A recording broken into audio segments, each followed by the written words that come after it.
Here's what else I know. Most Americans support common sense laws, common sense gun laws.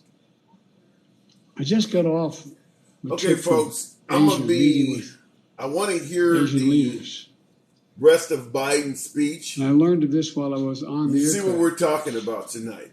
We've What had struck me another mass casualty event. 17-hour flight. Is it about time What struck me we do something, was these kinds or of is mass this shootings too rarely happen soon anywhere else in the world? to suggest an alternative? I wouldn't be worth the liberal in me to not bring this up.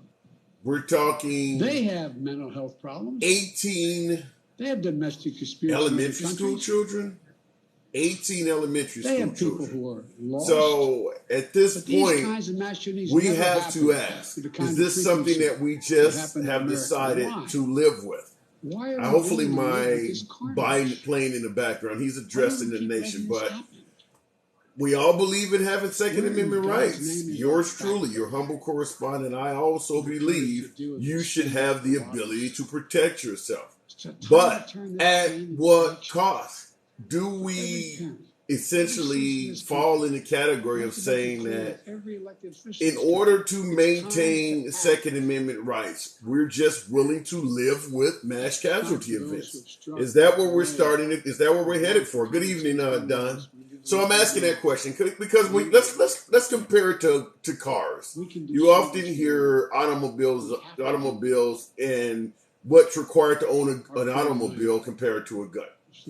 I'm not, listen, owning a firearm is your Second Amendment rights. It is a constitutionally protected right. So I'm not comparing it, so to speak, from that angle. I'm just simply saying, if you allow every 16-year-old to get a permit and drive a vehicle, there are going to be some 16-year-olds that are going to run over folks, that are going to drive irresponsibly and cost lives. That's why auto insurance for 16-year-olds costs more money. However, as a society, we have deemed automobiles so valuable that nothing is going to cause us to ban automobiles. We are just willing to live with the fact that some folks will have auto accidents. So I'm asking in regards to situations like this with mass casualty events. As a condition of owning firearms, there are going to be some citizens that are going to do things like what we experienced today, what we experienced in Buffalo, what we experienced at the subway or in the subway in New York. Are we to the point where we will essentially feel that this is just something we have to accept? Are we in that position now where we just will start viewing mass casualty events as simply a condition of having Second Amendment rights? We protect banks, but not schools, says NGO Burr Coleman. That is true. That is true. But what do you want? Do you want an armed security personnel in every classroom? Now, I understand some folks suggest giving teachers firearms. But we need folks who are trained, not just folks who went out and bought a firearm, folks who are trained with experience. I mean, you're talking a class of kids screaming, running everywhere. You need someone who knows how to aim, someone who knows their way around a firearm. I mean, I've had teachers that were elderly, 70-year-old. You can't just hand anybody a weapon. You may be worse off by doing that. You need folks who are trained. So the question becomes, when you compare or you think about how many classrooms there are in America, are you willing to foot the bill for an armed personnel in every single classroom? Because those doors lock. Those doors lock. So one or two persons roaming around the school may not be enough. Because if a gunman gets inside of a classroom and those doors are locked, if the armed security guard on campus is on a different floor or 100, 200 yards away, he may not be able to do it. You would need to have someone armed in every classroom. Are we okay with doing that? We have a mental issue in this country. We have a mental issue in this country, not a gun issue. Okay, Mothman, what can you do though? It's by the time you diagnose someone with a mental condition, it may be too late. A condition of turning 18, as long as you do not have any felonies, every 18-year-old out there can purchase a firearm. There's no way you're going to diagnose or catch everyone that has turned into adulthood or that has reached the age of adulthood. You're not going to be able to diagnose that much mental illness. There's just simply not enough money, not enough doctors, not enough health care to do that. Might help if you had universal health care, maybe, but there's no way you can do that. This does not happen in countries with gun laws, says Boston Bruins. Period. I have to agree with that. I tend to agree. So obviously, I'm going to get in and we're going to start this one out real quick. Hey, what's going on? Nothing to it. You speaking on guns and legal age for guns? Sir, you're really going. I didn't hear you. When I get ready to get loaded, I'm going live again. Come on back. Your audio was so low I could not interpret you. The comments are coming in crazy. The problem is that we have too many gun-happy people. What does that say? Too many gun-happy people who are living by the gun. That is this country. That is the way this country was founded. You have a constitutional right to own firearms. But I'm asking the question before I go to the next caller. Do we have to simply accept, or accept with an A, do we have to simply accept that you got more citizens or more guns in this country than citizens? Everyone has a right by birth as long as they don't screw it up, as long as they do not screw it up by committing felonies or get diagnosed with a mental illness. Hell, even a blind man can own a gun. Even a guy with no arms and legs can own a firearm as long as he do not have felonies. Do we have to simply accept with an A that a condition of allowing everyone to have a firearm, that you're going to have a few crazy folks in mass casualty events? There's no way you can hand out hundreds of millions of firearms and everybody do what they are supposed to do responsibly. Do we just simply have to learn to live with this? Okay, NC, we got another one coming in. How are we allowing companies? I didn't see you guys are coming in heavy tonight. How are we allowing companies? Hang on, NC. How are we allowing companies to sell gun parts to build guns? And that's a new problem that is developing. What do they call it? Ghost guns, printed guns, untraceable weapons. That is an oncoming issue. NCD, John, I cannot pronounce that, but how are you this evening? Yeah, good. How are you? I'm taken back with what happened in Texas. And how is that? How are the doors open? How come they don't have any guards? It's amazing to me that what we have to do is we have to fight the fire with the fire. We need to have armed security guards. I don't care if they're ex-military. We need minimum 2 armed security guards at every public establishment. I'm talking grocery stores, movie theaters, schools. We have to prevent this, taking guns away. There's a couple bad things about taking guns away, okay? First of all, let's compare this to the Prohibition. Who was in control when all the alcohol was taken away? You're talking about the Al Capones, the criminals Yes. of the time. Okay. The mob bosses were in control of this country. They ran things. You take guns away from the everyday people, guess who's going to control the country? Mob bosses. Okay. I'll let you continue, but let me rebut on that. What about those, and this, I wouldn't be worth the liberal in me if I didn't ask this question. And once again, folks, I'm going to let everyone get their opinion. I do not stifle free speech, but I have to ask this. What about those who suggest that in countries where they have taken guns away, the UK, Japan, New Zealand, Norway, Australia, the criminal element is not in control of those countries? There are countries that had gun rights, took them away, and the Al Capones did not take over. How do you respond to that? I say that those countries are controlled by a dictator because a dictator can do whatever they want to you. First of all, having guns prevents genocide, for one thing. And a lot of these countries are going through a genocide crisis right now. Second thing, stop invasion.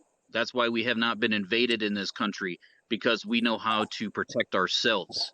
The only problem here is we have to prevent things from entering our schools, entering our buildings. When's the last time a bank has been robbed in this country? They don't rob banks because they got it figured out. They got to figure it out that they actually have to protect it. Okay, I got to respond to that. Okay, you asked when is the last time a bank got robbed, or you suggested putting armed personnel at every public place. What about the fact that cops get shot probably almost once a week in this country, and everyone knows a cop is armed?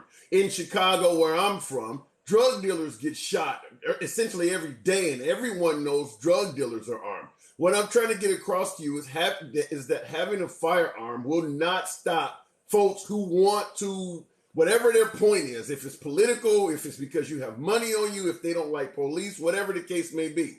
Having a firearm on you will not stop folks from messing with you. Our military roaming around Iraq and Afghanistan got shot at constantly. So if you're in a grocery store and you're the armed guard, for instance, what happened in the store out in Buffalo, New York, where the guard actually engaged the assailant and he killed the guard, or he killed the off-duty police officer, I still wonder if putting armed personnel in these places would stop that. Because just like in a bank, if you're going to rob a bank or you're going to rob an armored car, the first thing you do is you go for the person with the gun.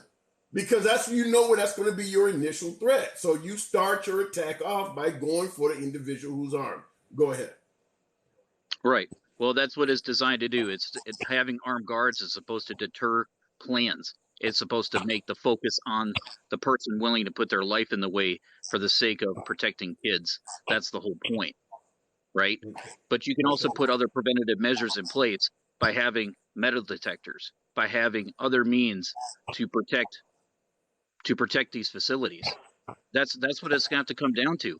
We have to have our freedoms, and we have to have preventative measures at the same time. Well, there's only so many metal detectors and armed guards you can put in these places before you start realizing that you're actually taking away freedoms. Look at all the freedoms we've lost to fly on an aircraft now because of terrorism. You got to take off your shoes, you got to take off your belt, you got to give them all sorts of ID. They damn near want a pint of blood now. So you're suggesting doing the same thing in supermarkets, in movie theaters, in classrooms. So at some point, in order for you to maintain your Second Amendment rights, the freedoms in regards to owning a firearm, you're giving up all of these other rights to maintain that one right. You get what I'm saying? There's a fine line with how far we can go with it, but the far extreme version is taking away guns from everyday Americans who use them for different purposes. Listen, I'm from South Dakota. I grew up with a gun at 14 years old. I hunted pheasants and deer and different things. Guess what? Nothing's ever happened because you knew how to respect a gun. You know what it was for, and it was for defense only, and it was for hunting, and that was it. There are people that understand that in this world, and other people who just don't know any better when it came to what a gun was actually used for instead of just intimidation. Well, what if it now? Someone in the comments, for instance, looks like it says the Danny verse said, "Why don't you start at the root of the problem, which is America's culture of hate?"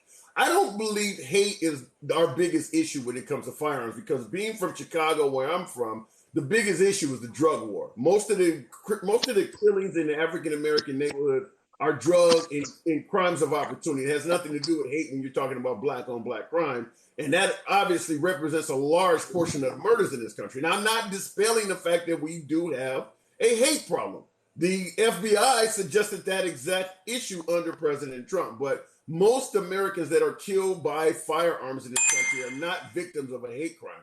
Now, in regards to what you said there, NC, if you're out in rural areas, you're talking about hunting pheasants and things like that. I can kind of understand it. But where I come from, the south side of Chicago, if you're hunting pheasants, it's probably a guy with two legs and looks some sort of like me. So they're not necessarily using that. So I understand what about if there's certain areas where certain firearms would be allowed in other areas where they may not? If you live in Manhattan, a heavily populated area where there's high rises everywhere and things like that, should you be allowed to bring a 50 cal into your apartment? It's overkill for anything you're going to encounter in Manhattan. Would you be okay with that? Did I lose you? No, I'm here. Okay. I heard part of what you said. I was just looking at the comments too. You know, there are some countries that have dictators, and someone says Australia is not a dictatorship. Well, last time I checked that y'all were split up into concentration camps during COVID. So I don't really care what you say about Australia. Y'all suck. Let me say this in regards to Australia. I lived there personally for 5 years in Brisbane, the third largest city in the state of Queensland. It's not a dictatorship. They got a bit outrageous with COVID, and they do not allow firearms. But outside of firearms and the way they handled COVID, you can live the American dream in Australia just as well. And the crime rate there is far, far less. And that's from someone who lived there for 5 years. So I would not say that most of our first world allies that have gun bans are dictatorships. I think you may be going a bit far with that. But I understand the Second Amendment rights and the desire to own firearms to protect yourself, to prevent tyranny, or to hunt. But you can go to countries where you do not have the right to own a firearm and you're not in a dictatorship. But I'll give you the last word because somebody else wants to go in, but go ahead. No, I appreciate it, guys. You know what? I have good intentions. You know, we all have a lot more in common than what we realize. And if we come together and solve the problem and still perpetuate and lead the world in what we represent through the Constitution and what we're here as a free citizen, that's what we have to focus on. You know, we have a lot more in common than what we think. And so it's an ongoing thing, and there's a lot more issues and things that are coming up down the road, and we just have to get through it together. Fair enough. Well, like I said, maybe we need to start realizing that as a condition for anyone to own a firearm, or just about anyone, as long as you don't have a criminal background or some type of disqualification from a physician, one of the conditions of everybody being able to own a firearm is just going to have to be living with mass casualties, because that's going to happen. You can't hand out hundreds of millions of weapons and everybody is responsible. No different than you can hand out hundreds of millions of driver's licenses without car accidents. I guess we're going to just have to live with the fact that this stuff will happen. Appreciate you coming through, though. Come on through anytime, man. Thank you, sir. Absolutely. Okay, I do see a couple others. Let me read a few comments before I go into the next. All you liberals, what did that say? All you liberals having a clue about guns. You're just spouting a leftist narrative. Once again, folks, as you see the sign behind me, absolutely no snowflakes. I'm fine even with comments like that. In fact, I welcome that type of stuff. I make it clear, by no means, I mean, absolutely, this is a MAGA-friendly audience. That's what I prefer to talk to, so I expect that. But in regards to suggesting that we have no clue about guns, okay, maybe you're right. Maybe a lot of liberals do not have a clue about guns. But they do have a clue about losing relatives and seeing folks being shot up. Let's be clear. Okay, let's suggest that the right has all the knowledge about guns. The left doesn't own as many guns. They don't have any clue about it. Then you'd have to look at the right and ask, then why the hell are you shooting up so many people? That's how I would respond to it. Looking at the comments real quick. Most shooters have stolen the gun, says Markinson 109. Yeah, that certainly is a big issue. And I will say this. Oftentimes, when you hear folks talking about taking away firearms, the first thing you hear is, well, if you ban firearms, a criminal will always be able to get a gun on the street. That has some validity to it. However, let's be clear. The street, at least until they come up with these printed ghost gun type stuff, right now the street does not really make firearms. And what you do not hear the Second Amendment crowd explain is, where does the street get the majority of its guns from? They're not all being smuggled in from the cartel in Mexico. They're certainly not all being made in somebody's basement. The street, for the most part, does not make guns. What you don't hear folks admit is that legal gun owners, folks who can legally own a gun, are at the top of the pyramid supplying all the criminals with weapons, because the vast majority of criminals have their weapons by either finding them, stealing them, or purchasing them from somebody who owned it legal. If you take the weapon out of the hands of a criminal and you trace that weapon, chances are it originally was in possession of somebody who owned it legally. So that's the question, is that the legal gun owners are the ones that actually are the primary supplier of weapons to the criminals. which is exactly what someone suggested in there. They said, Buffamore said black market. Exactly. Where does the black market get their weapons from? When I was in Chicago, Indiana is only like 5-10 miles up the road. You couldn't get a weapon in Chicago, but you could easily get them in Indiana. I knew people who would personally pay folks, legal gun owners, to go to Indiana. However it happened, I don't know if it was gun shows or however they made it happen, but they would come back with firearms that they purchased legally, and they would hand them out to folks who were going to use them for crimes. You're going to tell me you don't believe that happens at all in America? Okay, let's go on to the next one. Trucker Jeff, we talk all the time. Looking forward to hearing from you. I'm absolutely certain you're pro-Second Amendment, as I am. Jeff, what's going on? Hey, handsome liberal, how you doing, man? You got me at church, man. I'm bending my elbow at church. You know what I mean? So tell me where I'm getting it wrong. No.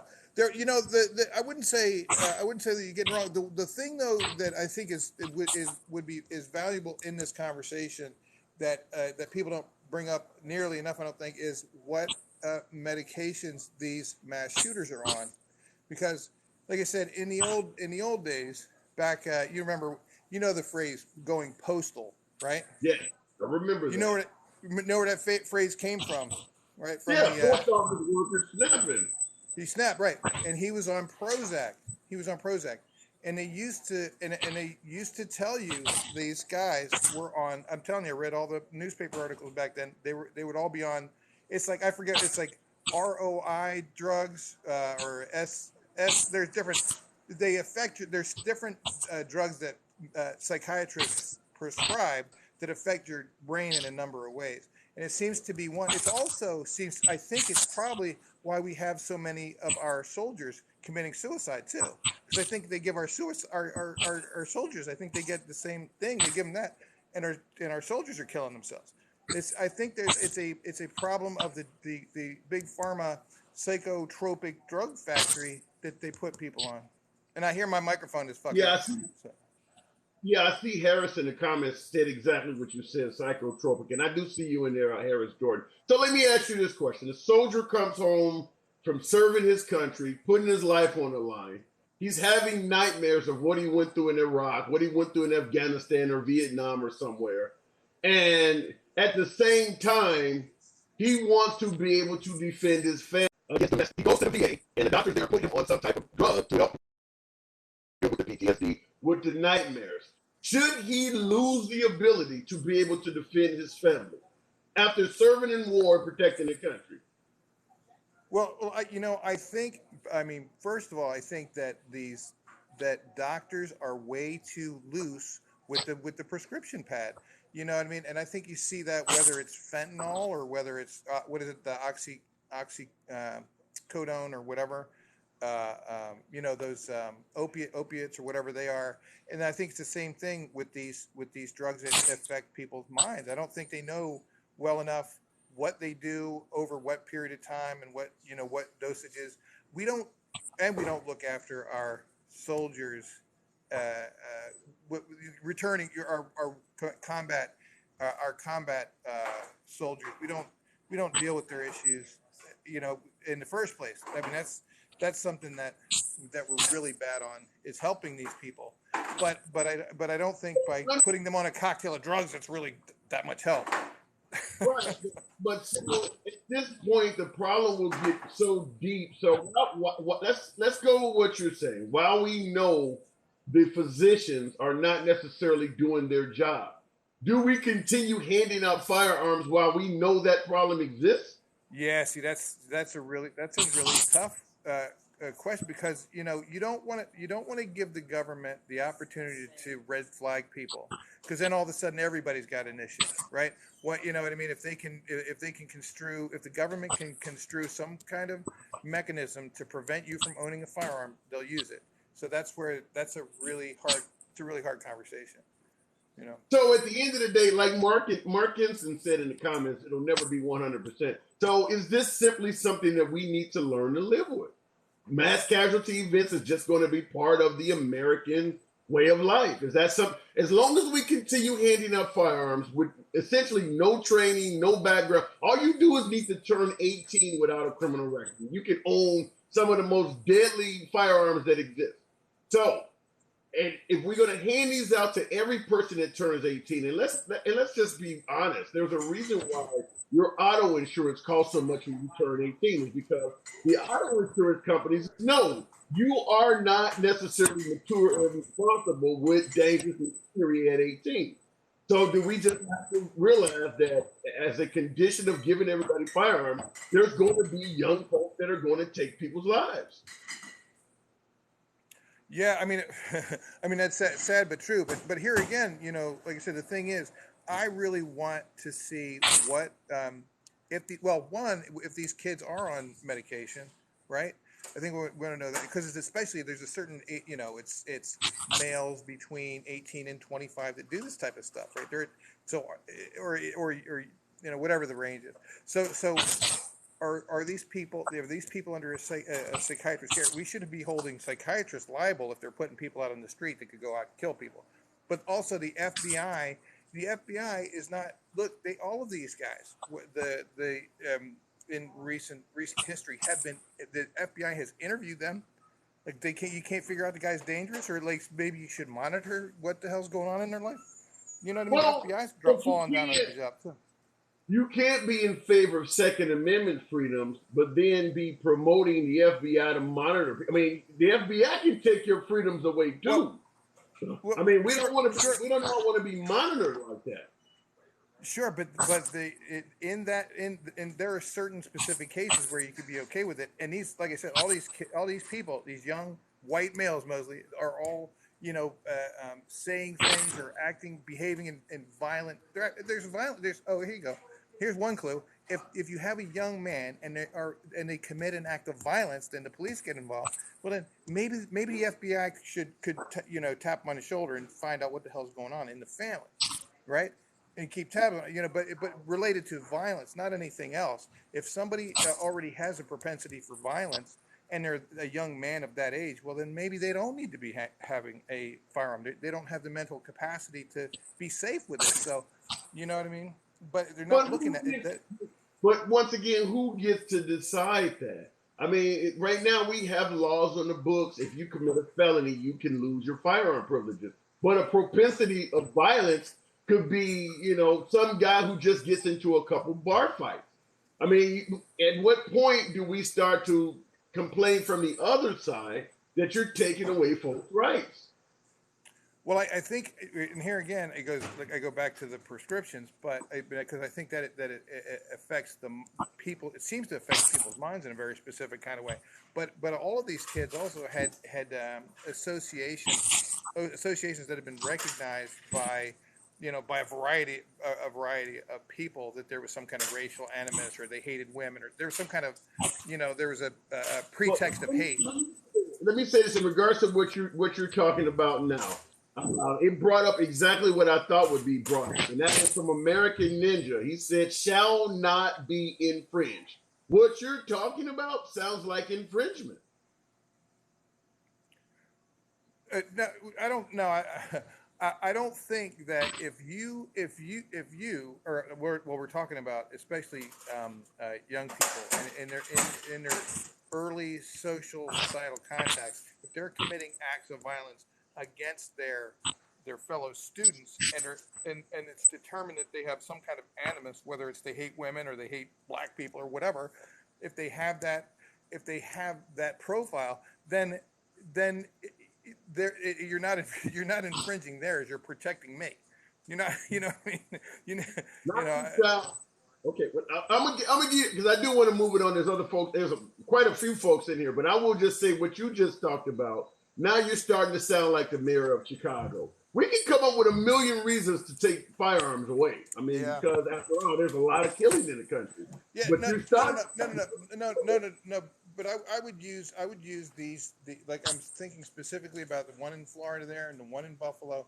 Their history of involvement with police and things like that should have been enough. Just in those specific cases, those cases should have been enough to alert the FBI, or at least the local federal investigative body, wherever they were. No, they really can't. Like, whatever state they're in, there's some arm of government that can keep up with them, right? Anyway, Okay. yeah. All So right. Well, let me move it on. Go ahead. I'll let you go ahead. right on. Yeah, All that right. was it. That's all I had for you. All right, good talking to you as usual. Headed back to my truck. Absolutely. All right, man. Absolutely. Sounds good. Sounds good. Have a good. Okay. I'm gonna go on to the next real quick. Folks, I appreciate you, those who are actually following it. We do it like this every night at 7 p.m. Free speech is paramount. You'll never hear anything banned here. Obviously, my name dictates where I'm coming from. My preferred audience is MAGA. I make that clear. This is a MAGA-friendly avenue, MAGA-friendly zone, and I do not stifle free speech. Whether it's an insult towards me or someone else, we tackle all comments. Just bring your A game here. If folks, appreciate it. Click the screen, get your boy some likes. I'd like to start out with 5,000. There's enough patriots in here to make that happen. I'm a responsible gun owner. Black, I would never give up my firearm. And that's Craig Smith, what you just suggested. I'm responsible. I'm not going to give up my firearm no matter what happens. The spiel I gave at the beginning of the broadcast is this just simply something in regards to mass casualties? Is this just simply something that us Americans will have to live with? And the example I gave is that once you turn 16, the age of 16, 1/6, in most states, you can take a learner's permit and learn to drive a vehicle. We know younger age kids, 16, 18, up to about 25, we know they are not as responsible with vehicles. But we so strongly want to have transportation, personal transportation in this country, that we're just willing to live with accidents. I don't care how violent a car accident is, we're never going to ban cars. So is that the way we're going to start viewing weapons? Is that no matter what happens in this country, I don't care how violent it is, we're never going to ban firearms because we want firearms. We'll just learn to live with it. And keep in mind, there was a bust in regards to someone threatening the life of former President George W. Bush. I was going to do a program on that until this took place. Harris Jordan coming to the program. It's the people that get guns off the streets doing the crimes. That is true. That is true. But where are they getting their guns from? The street does not make guns. You're not sitting on 35th Street watching guns come out of the sewer. Where are those weapons coming from? They're not all coming from smugglers in Mexico. The legal gun owners are supplying the illegal gun owners with their weapons, whether they're doing it intentionally by selling folks guns that they shouldn't be selling, whether they're losing their guns or leaving them in cars and things like that where criminals break in and steal them, or they're just leaving it somewhere, forgetting it's there and moving out of the house and criminals are finding them. But the vast majority of criminals in America either steal, buy, or find their firearms from somebody who owned it legally. Harris, Jordan, good evening. Good evening, sir. How are you? I'm doing very well. Well, so to speak, on such a bad day, but go ahead. So, first things first, he was not legally in possession of those firearms. In the state of Texas, you have to be 21 to be in open possession of a firearm. Any firearm? My understanding, yes. I'm not in Texas because there are soldiers that have come home from war at 19 or 20 years old, and they were not able to own a firearm, even though they were able to have a firearm in the military. So you're suggesting that Texas would not allow an 18-year-old to legally own a firearm? So I think it's I just looked at it, but I want to remember it. I think it was 18 for just like a regular rifle, and 20 or 21 for an actual handgun. That doesn't sound like the Texas that I know. They changed it in September. You can open carry at 21. You can legally possess a handgun at 21. You can own a rifle, I believe, at 18, but not a handgun. You have to be 21 in order to. Well, that sounds about right because he used a rifle. That's what he used. Well, he had a rifle and a handgun. He had multiple weapons. Okay, but in other words, he could have got the job done with a rifle. When you say a rifle, I mean, go ahead. I mean, you know what I mean? It all depends on what his background with firearms was. Was he a gang member? Was he a hunter? Was he because we obviously know he was not of Caucasian ethnicity. Okay. So we I don't know know what it that wasn't. doesn't We really know make it a wasn't difference. a white supremacist motivation, Okay, right? you're So he going in doesn't a have different like direction. None of that matter. Let me respond to one of the comments before I let you continue. My name is Robert is saying, okay, I'll say it if no one else will. Bring back the death penalty, period. They have the death penalty in Texas, and that did not stop this. They have Texas is by far a pro-gun state. All of the liberal arguments that are given for why this stuff happens do not apply in Texas. You have your death penalty. You have so your access to firearms in Texas, and it still happened anyway. The death penalty is not going to stop this because most of the folks who are willing to do something so heinous are prepared to die. So the death penalty is not going to stop this anyway. Harris, go ahead. so my understanding is he was a very extreme far left individual, and from what I read in a report earlier, is they had already searched his home and had found uh, propaganda on his computer and on his desk Okay. stating of anti-white rhetoric. Okay, you're ahead of me on that. I have not heard of that, but he went to an elementary school. So, are you suggesting that he may have been? I believe he was Hispanic. Looking at his name, you believe that he Yes, had an issue towards whites, and he went and decided to take out a bunch of elementary school kids. that's my understanding so far. I could be wrong, but that is my understanding. All right. Well, you're ahead of the story on that. I got CNN behind me on a big screen, and I've been Right. watching it since this Um, came out, and I have so not heard that. So I, you I may be a also bit want to ahead. I also want to bring up what you were talking about how guns were not flooding across the border. Well, they actually did because of Fast and Furious from Obama. I didn't They say actually guns. I didn't say guns are not flowing across the border. I agree that guns flow across the border. I'm saying that the vast majority of guns in the hands of criminals in this country did not come in that way. You're talking hundreds of millions of people. They're not the cartel or the smugglers in Mexico is not supplying all of the criminals in this country with guns. Most of that stuff is coming from guns that were either purchased, found, or stolen from legal gun owners in this country. But I do understand the cartel plays their role. But go ahead.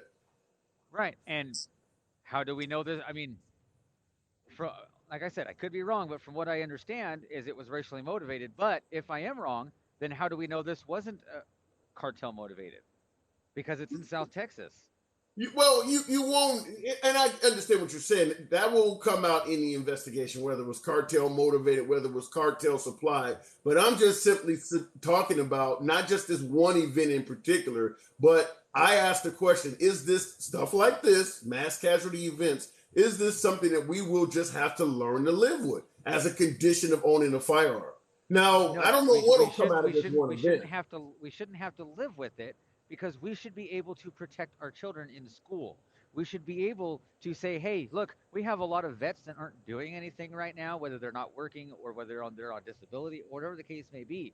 If they're mentally stable enough and they pass all the background checks and they can legally own a firearm, why don't we put these vets at the schools?" Then I have to ask you the same question I often hear from the right when it comes to programs like this. Who's going to pay for all of that? How many schools are there in this country? How many I vets are you talking about? Who's going to pay for all that? They could I mean they could either volunteer or it could be a like a school bond or something. You know what I mean? Well, Like if you have there's enough, ways to do it. well, if you have enough vets that are willing to volunteer, I'm kind of on the avenue with you. But at the same time, what happens if there's an event and a vet either misses the assailant or like the previous caller pointed out, vets have a tendency to take their own lives. What if you get a crazy vet in a classroom? Let's not And pretend like that's impossible. right, but that's what I'm saying is they have to pass background checks. We have to have, you know what I mean? Like cops have to go psychiatric evals on a regular basis. Okay. And you see what So happens with cops, right? right, They go but in that case they take their own life. They usually don't go off and take other people's lives, right? That is debatable. I mean, That is the debatable. vast majority of cops usually only take their own lives. They True. usually don't go True. off on other people. They usually True. because they have guilt with what they've done or what they've seen, so they take their own life. They don't want to cause more hurt as to what they've seen. The vast Well, majority of in them. regards to that, I would say the vast majority of gun owners do not commit murder on anyone.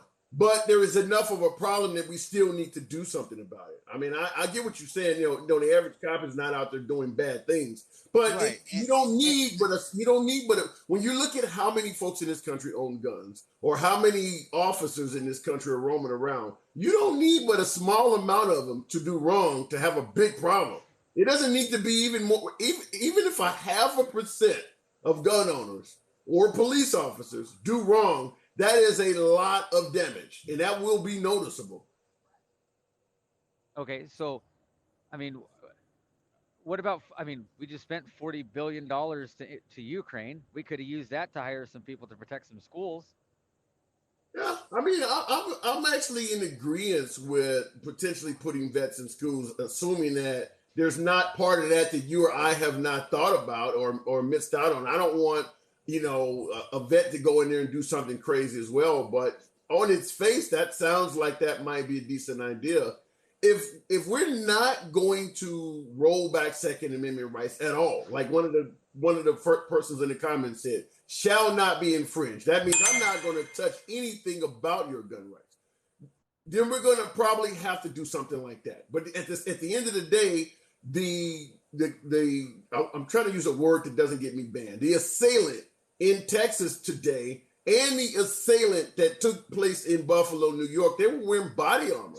So what happens if you provide veterans with firearms to protect schools and you have an assailant come in there wearing body armor? Keep in mind the off-duty cop in Buffalo, New York actually shot the assailant in Buffalo. And because he had on body armor, he was able to take the round and fire back and kill the off-duty cop. So at what point, how far do we go with this? Well, I mean, that's the issue, right? At least having somebody there is better than not having somebody there, right? Well, they had somebody there in Buffalo, New York, is the point I'm making. They had an armed guard in that grocery store working, and he still lost his life. Right. But let's say there were 2 armed guards in Buffalo. Okay. All right, I get your Right? point. And I mean, at some point, we have to start indiscriminately protecting each other. Now, when I say indiscriminately, I mean we don't go for leg shots or anything like that. I mean we go for broke. And you know what I'm saying with that. Well, I don't think the guy. I don't believe the off-duty cop in Buffalo, New York at the supermarket was doing anything less than what you're suggesting. He just went up against a more heavily armed foe. He was a retired cop, so I can guarantee he wasn't shooting in the leg. I mean, he was doing exactly what you're suggesting. I just think, just like I'm going to tell you the same thing I told a previous caller, is that in effort to maintain our Second Amendment rights and our gun freedoms, the only way you can do that is by limiting all sorts of freedoms on the other side. And what you're talking about. Go ahead. I want to address someone in the comments real quick. Arsha Fine, she is apparently thinking that I am advocating for military in the streets. I have never said that. I said vets at the schools. That's what I said. Well, right. But so veterans are people that are no longer in the military. Well, let me. I guess I would speak for her in regards to how I might interpret her comment when she suggests that you're advocating for a military in the streets. What she is probably pointing out, if you put vets in the schools, before you know it, you're going to need them in supermarkets. You're going to need. I mean, even though they're not in the military currently because they're retired or whatever, that's essentially still military. As they say, once a Marine, always a Marine. But if the facility wants to do that, what is the harm in letting them do that? I'm not, like I said, I'm not totally against it. I'm just in the same camp, like what I told the previous callers, that in order to protect your Second Amendment rights and your freedoms of owning firearms, you're slowly starting to take away our freedoms of mobility, our freedoms of, the FBI. Absolutely not. Well, that's what's going to happen if you put armed guards everywhere. The airport is a perfect example. When you go to the airport, you've lost a lot of your privacy rights. They're going all through your shit. They're making you take off clothing and garments. You have lost a lot of rights. Because bad people did bad things, right? Okay. Like bad gun owners are doing bad things. I agree. I understand your point. I'm just saying the only way you're going to maintain Second Amendment rights is to start losing freedoms on the other side. So here's where you guys lose me on that argument right there, because you say, oh well, we're losing our rights to be free and mobile. Okay, are you actively being stopped from doing things? No, you have people there for your protection.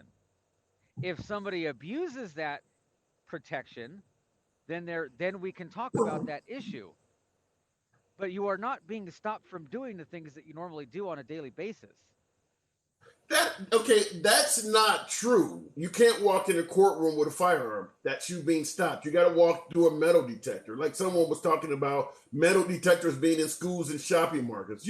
Because you have protection there, right? You have armed protection at the courthouse, correct? Yeah. Yeah. Okay. So if we are able to have armed protection at courthouses and we have armed protection at airports, why shouldn't we have armed protection at schools for our children? Like I just told you, I'm not totally against doing it. I'm just pointing out that the more armed protection you start applying in places, the more freedoms you're going to lose. You disagree with the notion that you're going to lose freedoms. The reason I am on the other side. Hang on, let me finish. Right is being taken away from you by having armed protection there. Okay, let me finish responding. If you go to school and there's armed protection, there's metal detectors in most schools now. You're already creating lines. It takes you longer to get in places. Everywhere you go now, because they're putting up metal detectors and all. It's your entire day is going to be shortened because there's security everywhere. You're going through security checks, just like in the airport. Think about if you flew in the 90s before September 11th, how quick you could get on an airplane. Now they want you to show up like 2 hours before your flight because there's a long ass security line. That is a loss of freedom. That's 2 hours of your day that however long it may take. Usually it's not 2 hours, but whatever the case is, you're losing freedom. Now, someone said, so what? If you don't care about your freedoms, that's fine. I think it's a case of I care more about my gun freedoms than my personal freedom or my time. Maybe that's you. That's fine. Someone else may care more about their time. I'm just simply pointing out that by doing this, you are costing people their freedoms. Okay, so, but see, this is where we just That's fine. we disagree, because that's fine. You talk about, oh well, what about these people that think that they're losing their freedoms, right? And why? Like, people in the comments have been asking me, what are you so scared about that you think you have to carry a gun everywhere? I don't know. How about Uvalde, Texas? That's a perfect example of why we should carry guns everywhere. Well, we should be able to protect ourselves, and I should be able, whether you want me to or not, I should be able to protect you too. Well, the counter argument to what you said, I should be able to carry a gun because of Uvalde, Texas. The counter argument would be if we didn't carry guns, he would not have been able to get access to a gun in Uvalde, Texas. So there is a counter argument to that. Well, the only way to stop a bad guy with a gun is to have a good guy with a gun. Why not listen? Okay, I agree with your point. Once there's an armed assailant, the only way to stop him usually is to take him out with a firearm. But the proactive counterpoint is, why not try to prevent bad guys from getting guns in the first place? Because bad guys are going to get guns no matter what. That has been proven time and time and time and time again. How long are you going to take the defense away from the law-abiding citizens and allow criminals to mow people down without even a thought of letting people protect themselves, right? We call police for first responders. They're not really first responders, though, are they? Because people that have the potential to stop that individual are actually the first responder. Police come minutes afterwards. All right. Okay. All right. Well, listen, I want to move it on. Normally, you and I get to chop it up pretty good, but there's a lot of folks that want to get. So let me move it on. I let you. We don't always agree. We don't agree totally on this, but we do not disagree totally on this either. But I got to move it on, Harris. We'll talk again. All right. All right. I don't totally disagree with what he's saying, but my point is, before I go to you, Lyle, my point is that if you I'm in favor. I make it clear that I'm also about the pew pew life.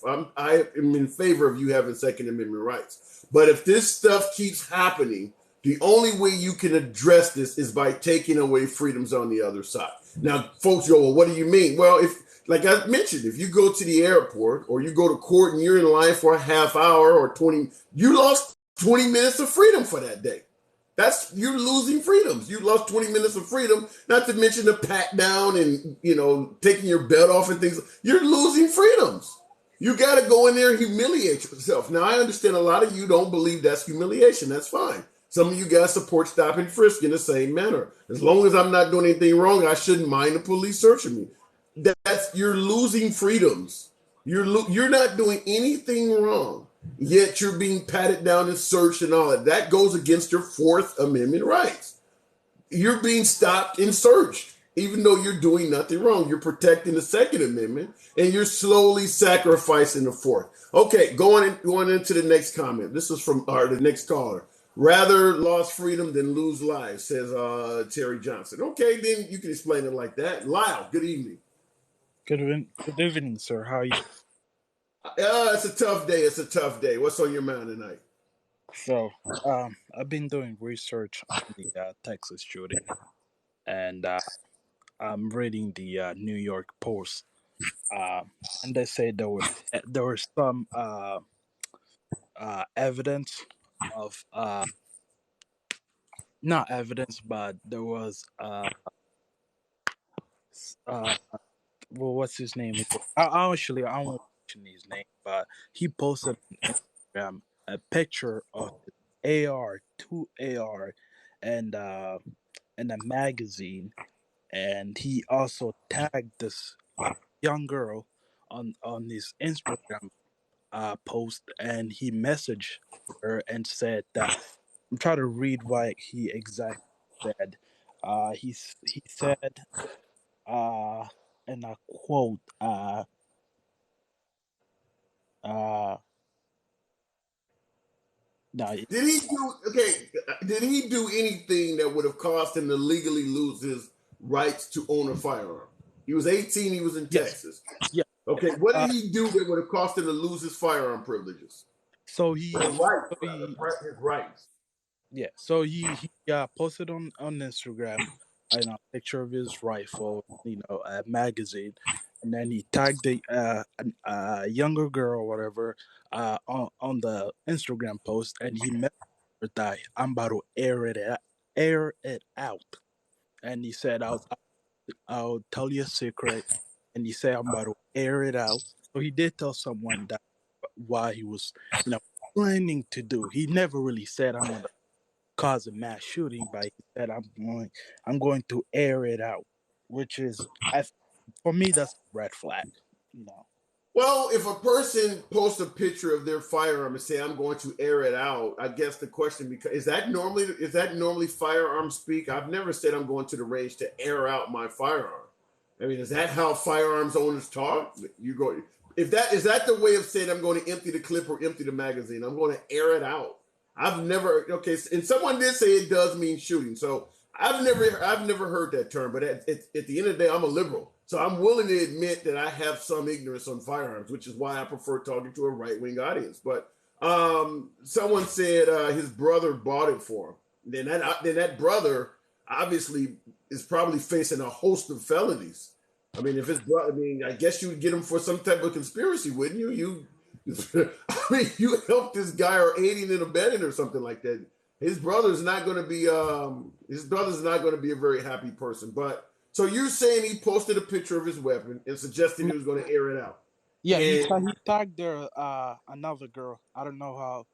They're one of the witness that talked to the cops. He said that so he posted it Instagram. I believe it's a story, with his rifle, and he tagged this girl on there, and then she asked, why did you tag me?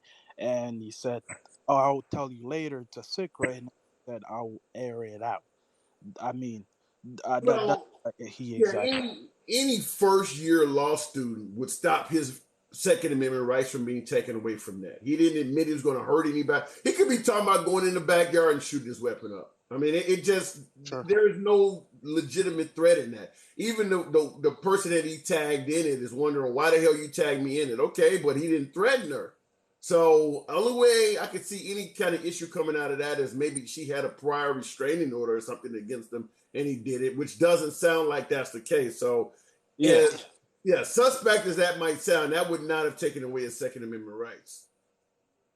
Okay. No, I was just reading the doing investigation, because I do believe that before someone commits a mass shooting, there are some signs that you can look for. It could be your close friends, your neighbor, somewhere on social media that there are some suspect things that end up happening. And then, criminals are pretty dumb, so they'll end up, you know, uh uh posting something on social media that if you're Okay. close to Let me, that, okay, let me ask this question. I do want to move it on, but I'll give you the last word. And I want folks who are listening in the comments. I got Biden on behind me. And I know in this audience, I know in my favorite audience, you guys don't give a shit about Biden. That's fine. But a quote on television right now, we have to act, and don't tell me we can't have an impact on this carnage. For folks in the comments, I want to read your comment. Is there any type of resonation, or does that comment resonate with you in any kind of way? A quote from President Biden: "We have to act, and don't tell me we cannot have an impact on this carnage." Are we to believe that there is nothing we can do to stop this? Lyle, I'll give you the last word. Go. Um, Personally, I don't think that you cannot prevent, zero death. That's impossible.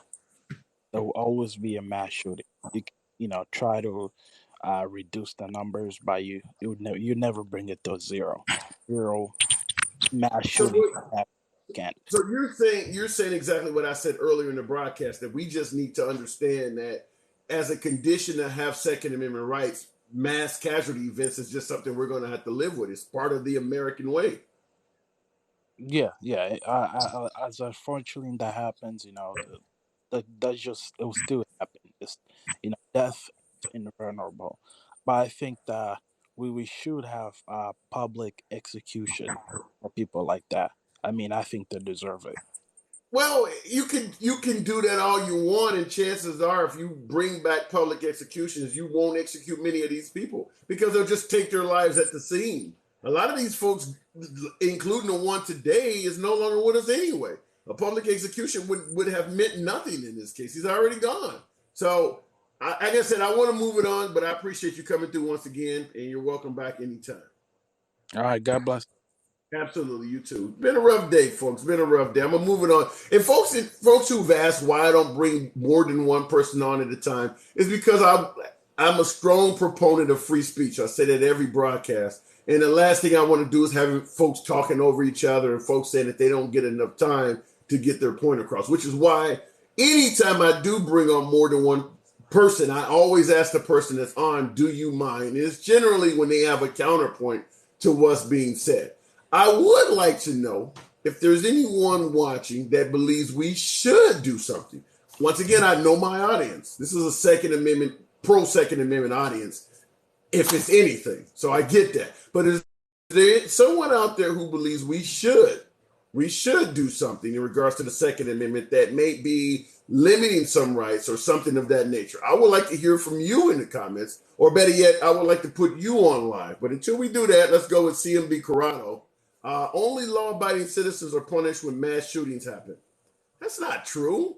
The guy in the New York subway, the guy in Buffalo, New York, the last two of the last casualty events, they're going to get the hell punished out of them. That's not true.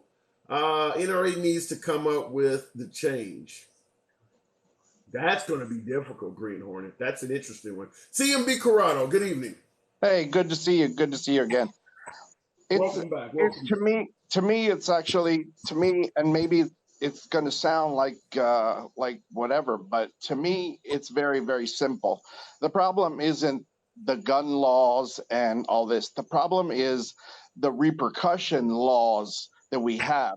Personally, I would pass a nationwide, not statewide, nationwide law that would state that if you go into an establishment with any kind of weapon and to harm people, okay, the first officers on the scene, and they would have to be trained to do it correctly. First officer on the scene have to execute the person that has the gun.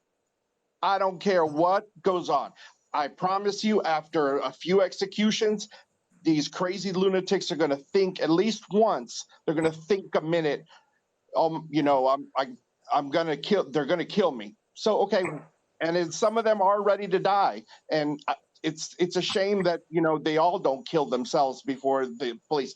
But I should just a law straight across the board, all the states, because the guy goes to New York and he's going to get a slap on the wrist. The guy comes to Florida, he's going to get a four sandwich. Hang on, let me finish so you can understand where I'm going with this.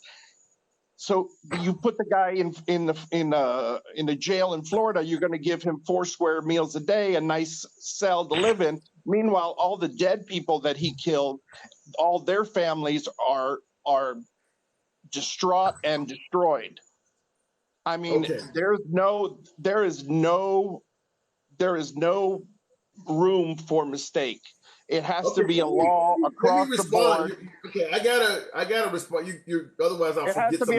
But it has to be a law across the board that says first officers on any scene like that, like the grocery store one or the school one, the first officers on the scene, they are to execute the perpetrator. Okay, now let me respond to that. Say for instance what took place in Buffalo, New York, at the supermarket, the supremacist guy. He put his weapon down and surrendered. Do you still shoot him? Absolutely, because you have to. I don't care. He killed. You kill what? And not even if you kill one person, and then you put your gun down. That one person you killed, you affected their whole family. Maybe there was 50 of their family members and daughters and grandchildren and whatnot. You're going to execute him too. Yes, I don't care if he puts the gun down and sits there and waits for the police to get there. When the police shows up, they kill him. You got to let me get in here somewhere. Okay, I get your point. However, like a couple folks said in the comments immediately, that is murder. And you cannot be so angry at murder that you're willing to completely go against the Constitution, what the founding fathers set up, and say, "I'm so mad at you, I'm going to murder you right now here on the spot as well." I don't know if that makes us better. But hold on, you're not. You got to give me a chance. You said a lot. I got to be able to respond somewhere in here. All right. Okay. The second thing, I'm not anywhere near agreeing with you on, is the idea that the New York subway killer or the one in Buffalo are somehow going to get a slap on the wrist. That's not going to happen. These folks are never going to get out for the rest of their lives. And the 4 meals in a 3 hots in a cot, it's not a life that is envious to anyone. They're going to spend the rest of their lives inside, and it's not going to be anything to brag about at all. There's no way you're going to get someone. But may I? Go ahead. May I 1 second? You put these people in jail, and they hang around with their homies or with their friends, like the white boy that shot up the grocery store. Now, they brought him out, and they look like, he looked like, no, I'm sorry, I stand behind it. I believe in exercising the Second Amendment right. I believe in having an arm on you in case something goes wrong like that.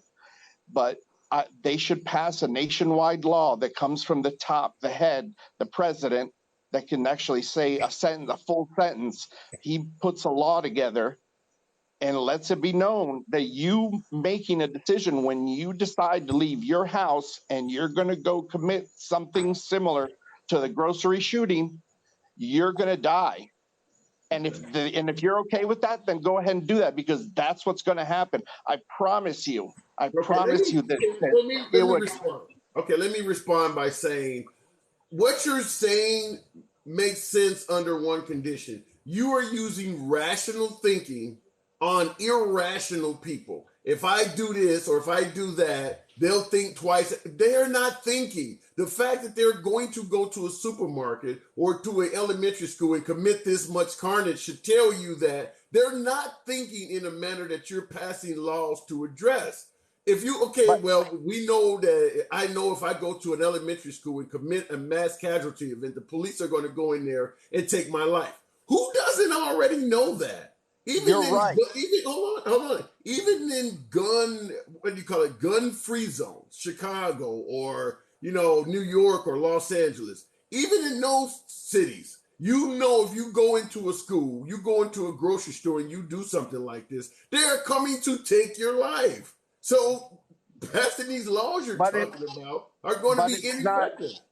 But it's not advertised. You understand? I mean, it's not advertised. Who doesn't know that already? Well, I tell you, these people that don't think straight, for example, they live in a little hole of their world, But if we make it a nationwide thing and have commercials on television and on the radio and everywhere you can put billboards and stuff like that, if you're sitting at home 2 weeks before you're planning on doing something and you're putting stuff on Facebook and nobody's controlling that or whatever, and you're putting up little things, but at that point 2 weeks before that you will die that day. Okay. Because that's the way it is. Okay. And you got. Hey, listen, I need you to agree with me, because what else is there? You can't control the gun laws, and there's always be the crooked guy that's going to be able to get the gun.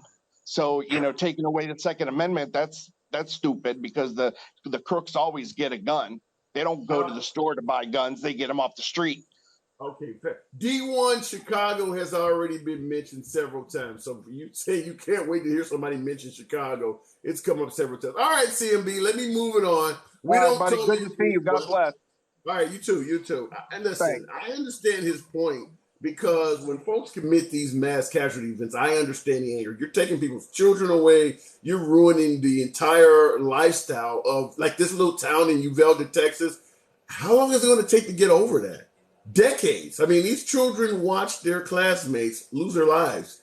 They will remember that. I don't care if they live to be 90 years of age. They will remember that. It's very similar to some of the stuff that took place in Germany in the 1930s and 40s. They died remembering that. Same thing with Ukraine. They will remember that for the rest of their lives. However, I'm not in favor of what the caller was suggesting, because, like I stated, he's using rational thinking on irrational folks. These folks are prepared to go. Like I said, you don't need a national campaign to tell folks, if you go and commit a mass casualty event, folks are going to show up ready to kill you.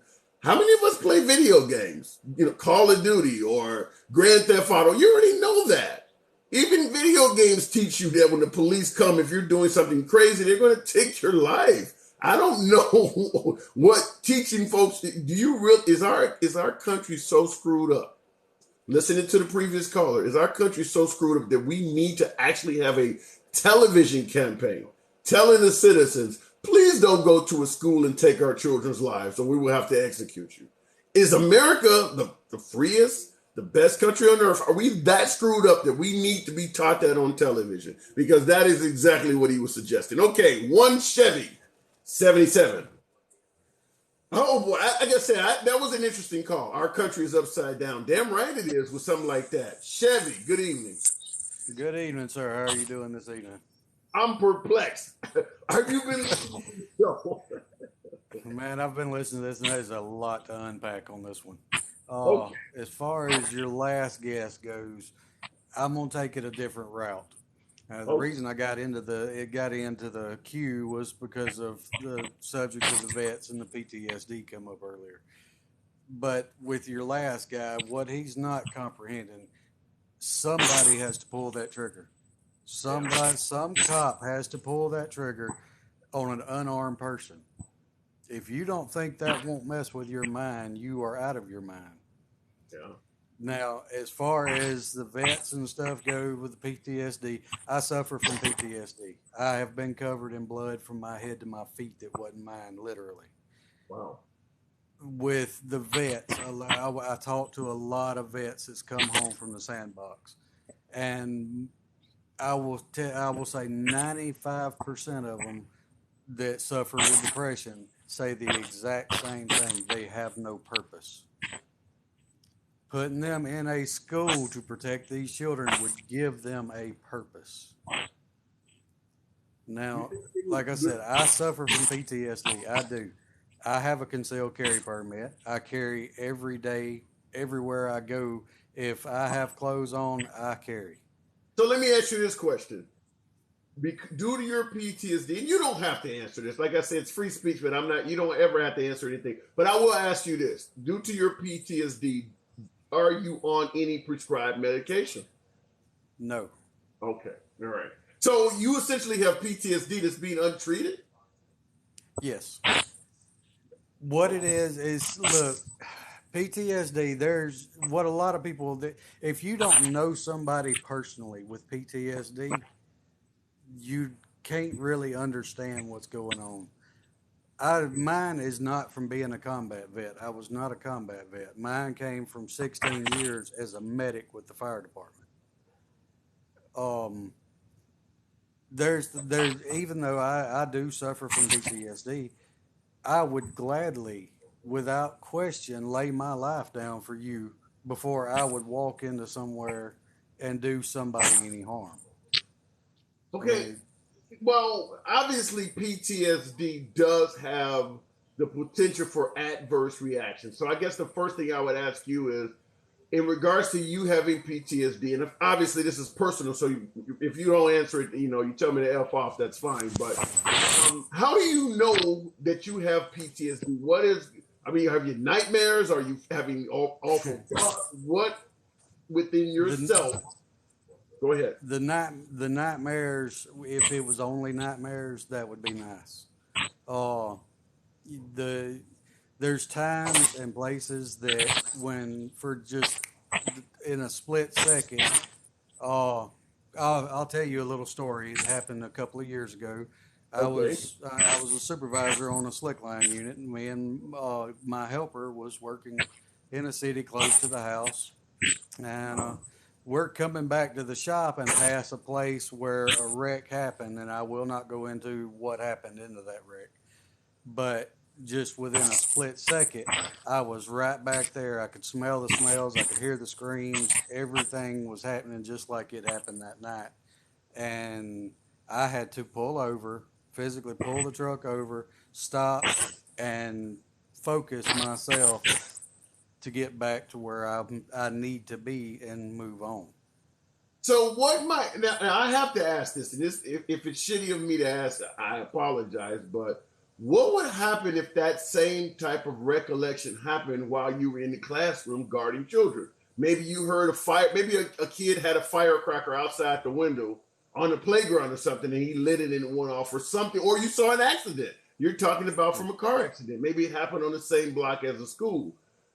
Is it possible that could trigger your PTSD while you're in class armed protecting children?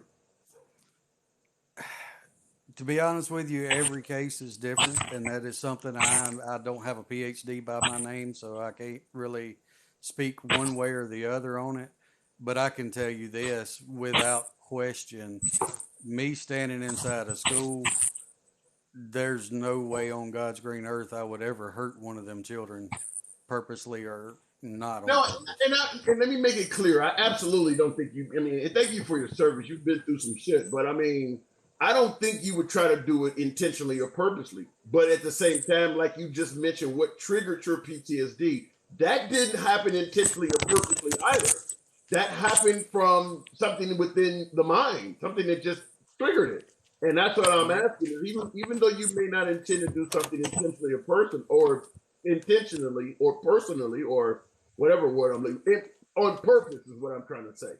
What you're suggesting that there could be things outside of your control that could happen. And somebody put in the comments, for instance, kids are assholes. Kids are assholes. That they are. It's true. I mean, do you want a veteran that is not used? Well, here, let me give you this example.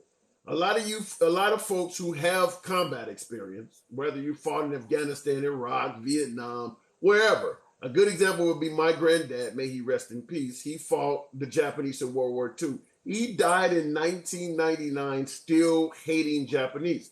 What happens if you're a veteran and you're in the classroom and they happen to have an Afghani refugee child that's starting shit in the classroom? Is it possible that anything negative could happen when this veteran is having to deal with an Afghani child that they're used to having walk towards them with suicide vests and all kinds of other shit? Is it possible something could happen from an adverse standpoint? Well, I will never say it is impossible because everything is possible. But looking at it, like I said, I'm friends and we sit around the fire, and that's one of the things we do because like I said, I am not a vet. I am not a combat vet. I'm a 16-year veteran of the fire department as a medic. Okay. All right. I can relate to these guys on the traumatic side of it, and they'll open up to me.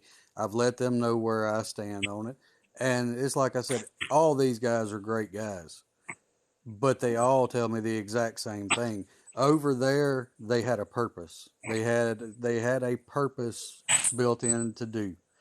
They come back home. They're without the companionship. They're without the purpose. They have nothing here that gives them a purpose. Fair enough. Okay. Well, let me move it on because I got other folks wanting to get in. But wow, I mean, like I said, come on back anytime. It was a pleasure talking to you. You definitely give me a different perspective on, because the previous caller was talking about putting veterans in classrooms and things like that as well. And from your perspective, certainly with PTSD and things like that, it does. You presented an eye-opening picture, at least to yours truly. So definitely appreciate talking to you, man, though. Hey, man, thank you. Have a good one. Now, one of the things, before I go to the next caller, one of the things he said, it just gave me a flashback of an old movie where he's talking about folks who served had a purpose when they were over there, and now they come here and they don't feel like they have the same purpose. For you guys who are old enough, Rambo, the first one, First Blood, that is exactly what Sylvester Stallone's character said in that movie. Back over there, I had a job, dealing with $1 million tanks and stuff like that. And over here, I can't even get a job washing cars. I believe that was the quote from that film. It's interesting he said that because that was the first thing that came to my mind is Sylvester Stallone playing Rambo the movie was called First Blood, I believe. But he said that exact line. And I see your Marcus, and you saying Rambo laugh out loud. Yeah, it's a movie, but it resonates because he said the exact same thing from a reality standpoint that you heard in the movie, which probably means that, say, Sylvester Stallone was consulting with some real veterans that had that problem. So it's funny as it sounds, and it looks like user guys said it also was said in Platoon. I mean, you have a lot of power in heavy decisions to make in military. And when you come home to the United States, particularly back in the 70s and 80s, you weren't treated as well. Nowadays, a lot more folks appreciate the military, certainly since 9/11. But that was a really interesting conversation. Let me move it on. But I think he also gave us a perspective on how there could be some adverse effects to putting veterans in classrooms as well. Certainly when he mentioned PTSD and things that could trigger him. Every person, every veteran, every human being that has PTSD is going to have different trigger points. You do not know when that may happen.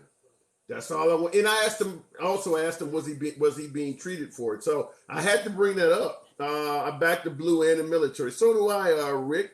Okay, Lobo Warriors, that is. Yeah, Lobo, what's going on? Not much. I'm just trying to figure out, are we talking about gun rights overall, or the gun problem overall, or are we talking about these? Fair enough. Fair enough. If you are aware of what happened today, I'm just simply asking the question. We obviously had a mass casualty event. I'm looking at television. 18 children, elementary school children, lost their lives, and one teacher. The question I'm asking, based on our defense of the Second Amendment, as they say, folks have said, shall not be infringed upon. Are mass casualty events something as Americans we just have to learn to live with? I mean, as a condition of owning firearms in this country, is that something we just have to understand? That's part of what we're going to be living with.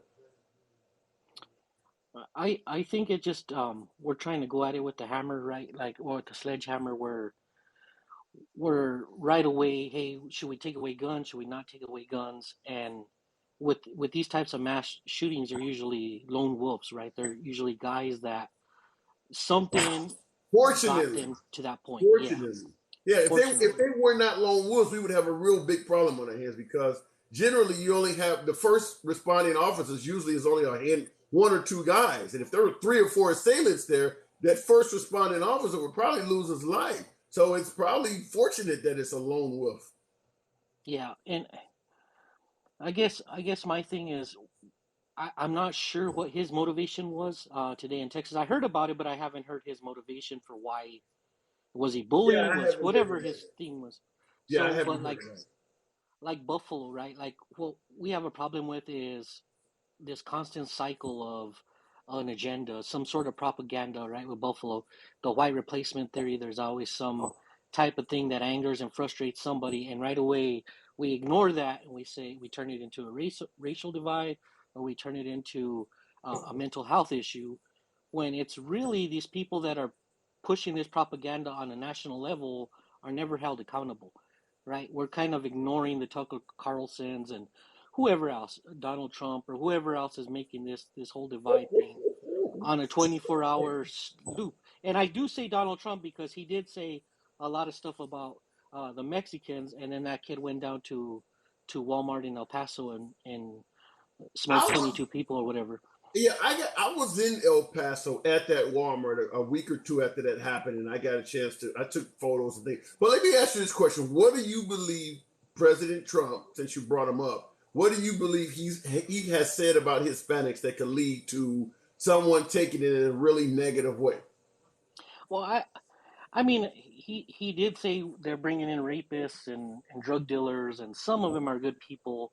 That's triggered something within the people that felt disenfranchised by whatever their economic situation or whatever, and they're like, "Well, I don't have this because the Mexicans are taking it from me," or whatever, right? It becomes this thing. Or I have a family member that's addicted, and it's the Mexicans bringing the drugs in. So there's these people that hear that and then related to that. It's the same thing in the black community. The the crime in Chicago is high because there are a bunch of thugs and there's spooky people and all this stuff that goes on, and it's like, who's saying that, and why is it on a 24-hour cycle? And these people are that's why they're coming up with these manifests, right? This whole ideology that they got to take care of it themselves because nobody is helping them. And it's an economic thing, right? If you look at all the other countries that, or more or less like the United States, first world countries, they don't have the gun issues. And it's not because they don't have guns, but I think it's more because they're taken care of at a better personal level, right? Their healthcare is taken care of. They have social programs to help them if they fall, stuff like that. So a lot of these people are disenfranchised, and a lot of them happen to be white people. A lot of them are, in the red states, and they're historically at the bottom in education and jobs and growth and all that stuff. But we're not tackling that problem right away. We go with the sledgehammer and try to decide: do we want to take away guns? Do we want to shoot for mental health? Do we want to take away video games? But that's not it. We need to blame the leadership and the media that's kind of perpetuating this problem of this constant cycle of hatred and divide, and they're doing that to sell, ad space, right? Yeah. So, well, I will say this: even though you're coming at it from a left side of the aisle, even my right wing viewers, my audience is predominantly right.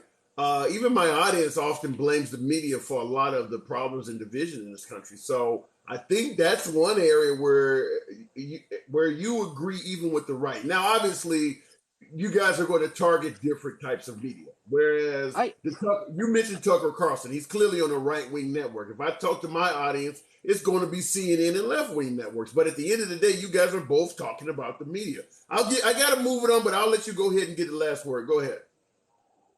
No, I just think I'm progressive, so I think we need progressive solutions, right? We need ways to advance as a country, in how we handle these types of things rather than Give me an example. I'm liberal. Okay, Give me an example. so in my opinion, I think the caller before was talking about putting veterans in schools and whatnot, or police in schools, and I just don't think kids should see that, right? But they also shouldn't be unprotected. So I think there should be things like, without going with the sledgehammer, maybe we put a couple of police officers that are trained on the perimeter to guard the perimeter. They are not seen, they're in plain clothes, but they're able to. Wait. Let me respond to that. When he suggested putting veterans in schools, it could be very similar to how they've now put air marshals on aircraft. You don't have to have on camouflage to be a veteran in the classroom. You could be dressed like the principal. And I mean, like for instance, the Israelis, I forget what their military is called, but they keep submachine guns where the stock and everything is collapsible inside of a suit jacket. You would never know that you're dealing with Mossad, I think they're called. You would never know what you're dealing with until he comes out of that jacket with what he got. So you could put veterans in schools and not be able to tell what they're carrying or that they're even a veteran at all. He might look like Mr. Henson from down the street until he comes out of that jacket with all that heat. So it can be done without the children, as you say, needing to see it. But go ahead. Yeah, I mean, as a veteran, as a combat veteran, I don't think, and this is just my opinion, but I don't think we come back home to be militarized again. We do want to protect our children. That's why we're over there. But we don't want that. Like, what we need is, one of the underlying issues is for the VA to help every single one of us. A lot of times they push people away, and we're still dealing with 22 suicides a day. Like, how are we not addressing that issue, right? And to come home and to be a combatant again, even if it's a very, very small percentage of it happening on your watch, you're still a combatant, and it shouldn't be that, right? We should be taken care of when we come home like they promised, and we're not. A lot of people aren't. I'm fortunate that I was, but I'm just saying that I don't think that's such a good idea. And also, if you put police in the schools, we've seen plenty of clips where police get out of control because kids are assholes, right? So they get out of control. And I brought that up, that a child can trigger your PTSD, a badass kid, so to speak. And I know, coming from where I'm in Chicago, there's a lot of badass kids in schools. So we don't want the veteran who's having a bad day to go Medea and pull out a gun and kill someone. I mean, it can happen. The notion that all veterans are going to be totally professional and well respected. Well, a lot of police officers are veterans, and mistakes do happen. Mistakes do happen, so I understand. They do, and I just think, like, we can't, if we do have police in there, I just don't think that they should be involved in anything else but those type of threats. They shouldn't be dealing with discipline and all that. That should be for the principals and all that, but they just kind of stay out of it unless it's something that's life-threatening or life risk where they could solve that issue. Well, okay, fair enough. Well, let me move it on. I got a couple others that wants to get in here. So, like I said, anytime, come on back through. Look, we talk all the time. So yes, good sir, to I have appreciate you. it. Absolutely. Good to have you on. Folks, feel free to follow the channel. Like I said, it doesn't hurt the analytics. Helps me out, in fact. Helps me out. So show your boy some love. You patriots in here. Follow the channel. Now, one thing I was about to say, and I get this anytime we're talking about forest fire. Thank you for those mics. I appreciate that. Much love. Anytime we have these conversations, inevitably Chicago comes up. Let me just make it clear, that is a right-wing talking point. I'm not here to pretend like Chicago doesn't have its share of violence. But in terms of top 10 cities with the most amount of violence, Chicago is generally not even on the list. Whatever happened to St. Louis and Memphis and Baton Rouge? Now, you can talk about liberal cities. You may have a point. But the problem with Chicago is it can be tied to Obama. It can be tied to tough gun laws, and it's a liberal city. So it makes a perfect right-wing talking point. St. Louis, however, is often far more violent in terms of per capita in the murder rate than Chicago is. But St. Louis happens to be in a Republican state, a gun-friendly state, so it doesn't come up in the conversation. They just keep hammering Chicago, New York, Los Angeles. I mean, state your case, but don't do it along political lines. Violent city is a violent city, no matter if it's in a Republican state or a Democratic state. But Chicago makes for the great talking point. So anytime violence comes up, quote unquote, what about Chicago is all we hear. There's a ton of murders in St. Louis. There's a ton of murders in Memphis. Republican states. Baton Rouge, New Orleans, Houston, Miami. There's a ton, Jacksonville, Florida, a ton of murders in those states. You never hear that on the right-wing network. Chicago gangbangers shoot, and that's a good point, Sugarnomics, as well. A lot of folks go, well, Chicago has violence because the citizens cannot have Second Amendment rights. First of all, for the most part in Chicago, you now can't own a firearm. Second of all, most of the murders that are taking place in Chicago are criminals versus other criminals. So despite whatever the gun laws may be, both sides of these conflicts have guns. It's not uncommon for a gangbanger to kill another gangbanger and the police find a gun in the hand of the deceased because he was firing back. So the gun laws in Chicago, changing the gun laws is not going to have any effect on this because both sides of these conflicts are already armed. It's gangbangers and drug dealers fighting other gangbangers and drug dealers. Regardless of the law, they all have weapons. It's not a host of innocent folks getting killed. It's folks that are being targeted. So the gun laws have nothing to do with what's going on in Chicago. The drugs and crime and all of that other stuff do. Okay, and you're right, Dencal. Most guns in Chicago do come from Indiana. I mentioned that earlier in the broadcast, that the most illegal guns in this country, and I see you, Nate, you're next. In regards to illegal guns, the average illegal gun that's taken from a criminal started out from a legal gun owner. Bought, stolen, or found. That's how criminals get their guns. The legal gun owners are at the top of the pyramid supplying all the criminals with weapons. Nate, good evening. How are you, buddy? Can you hear me okay? Loud and clear, sir. What's on your mind?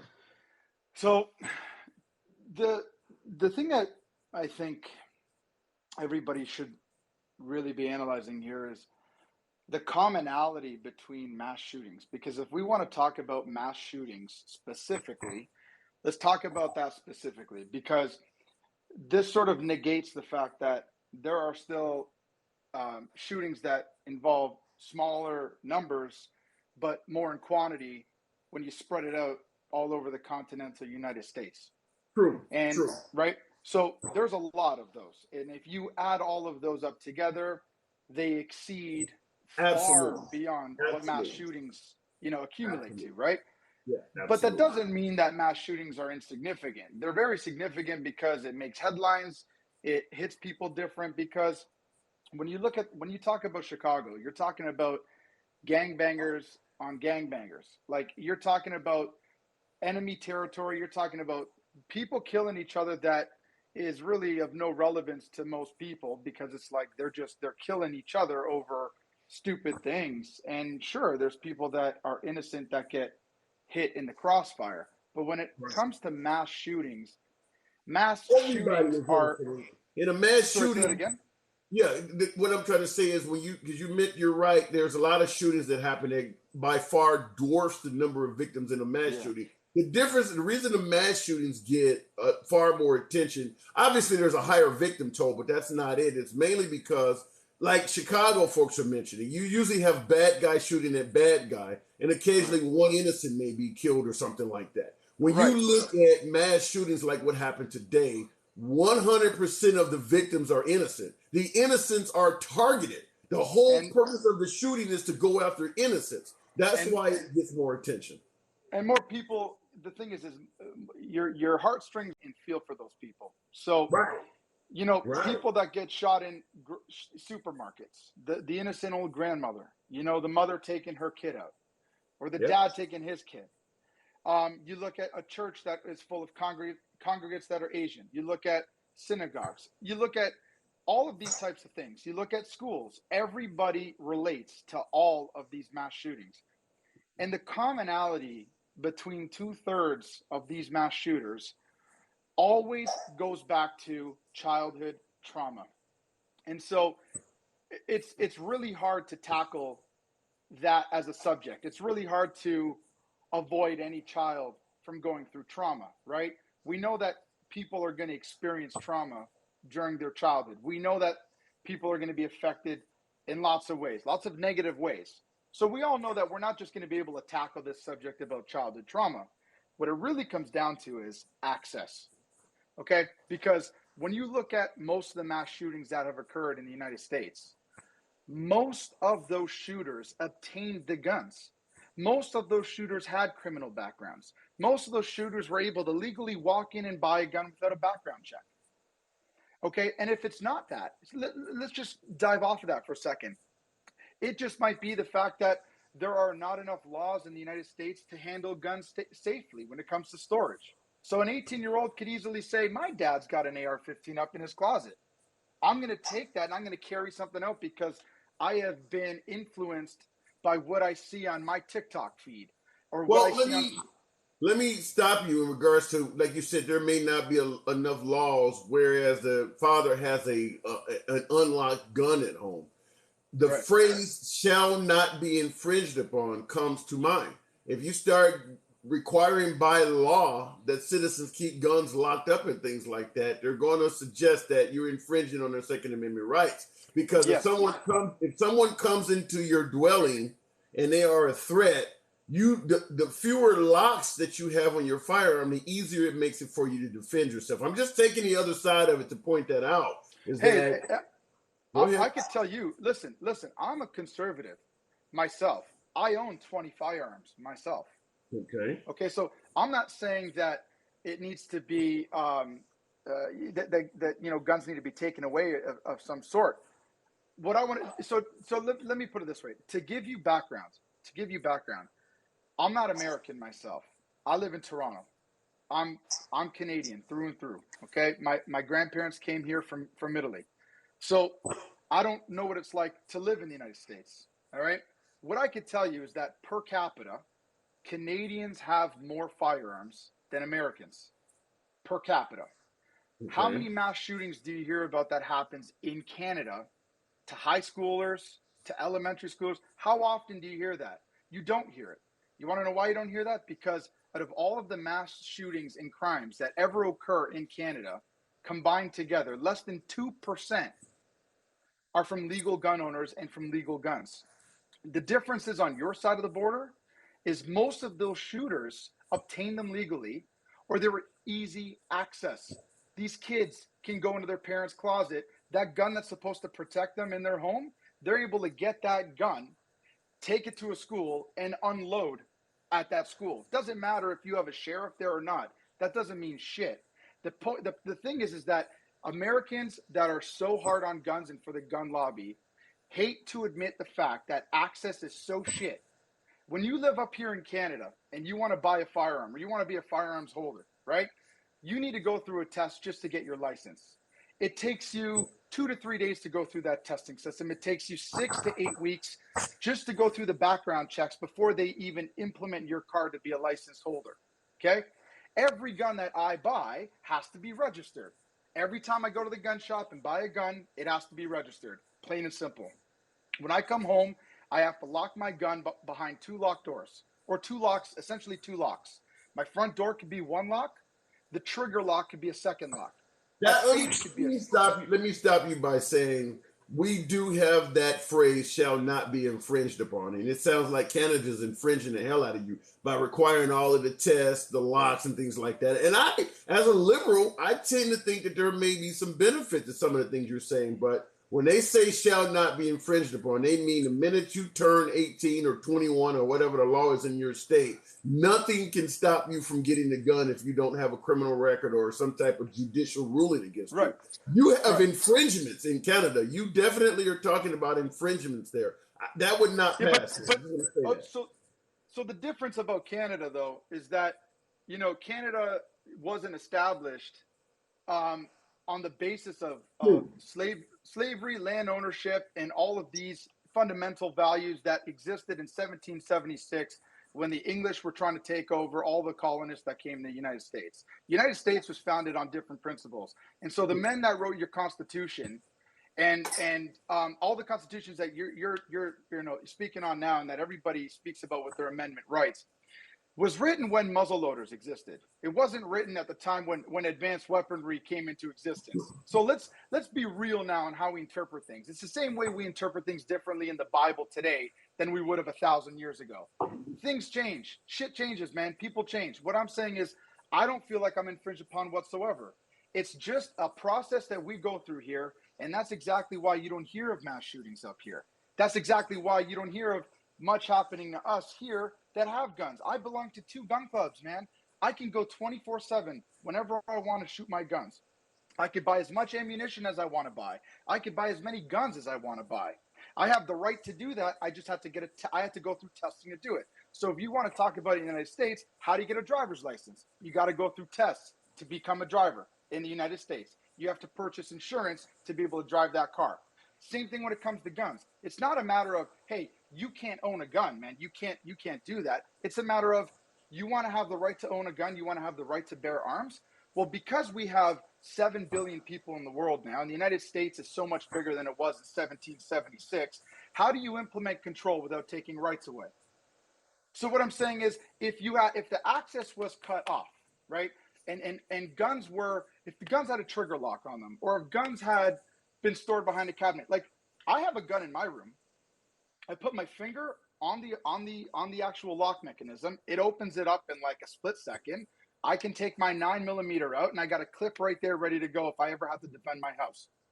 Nobody in the United States, you don't need to leave a 45 ACP in your side drawer at night when you got 3 kids in the house that decide to play around someday, take the gun out and shoot each other, because that shit happens in your country.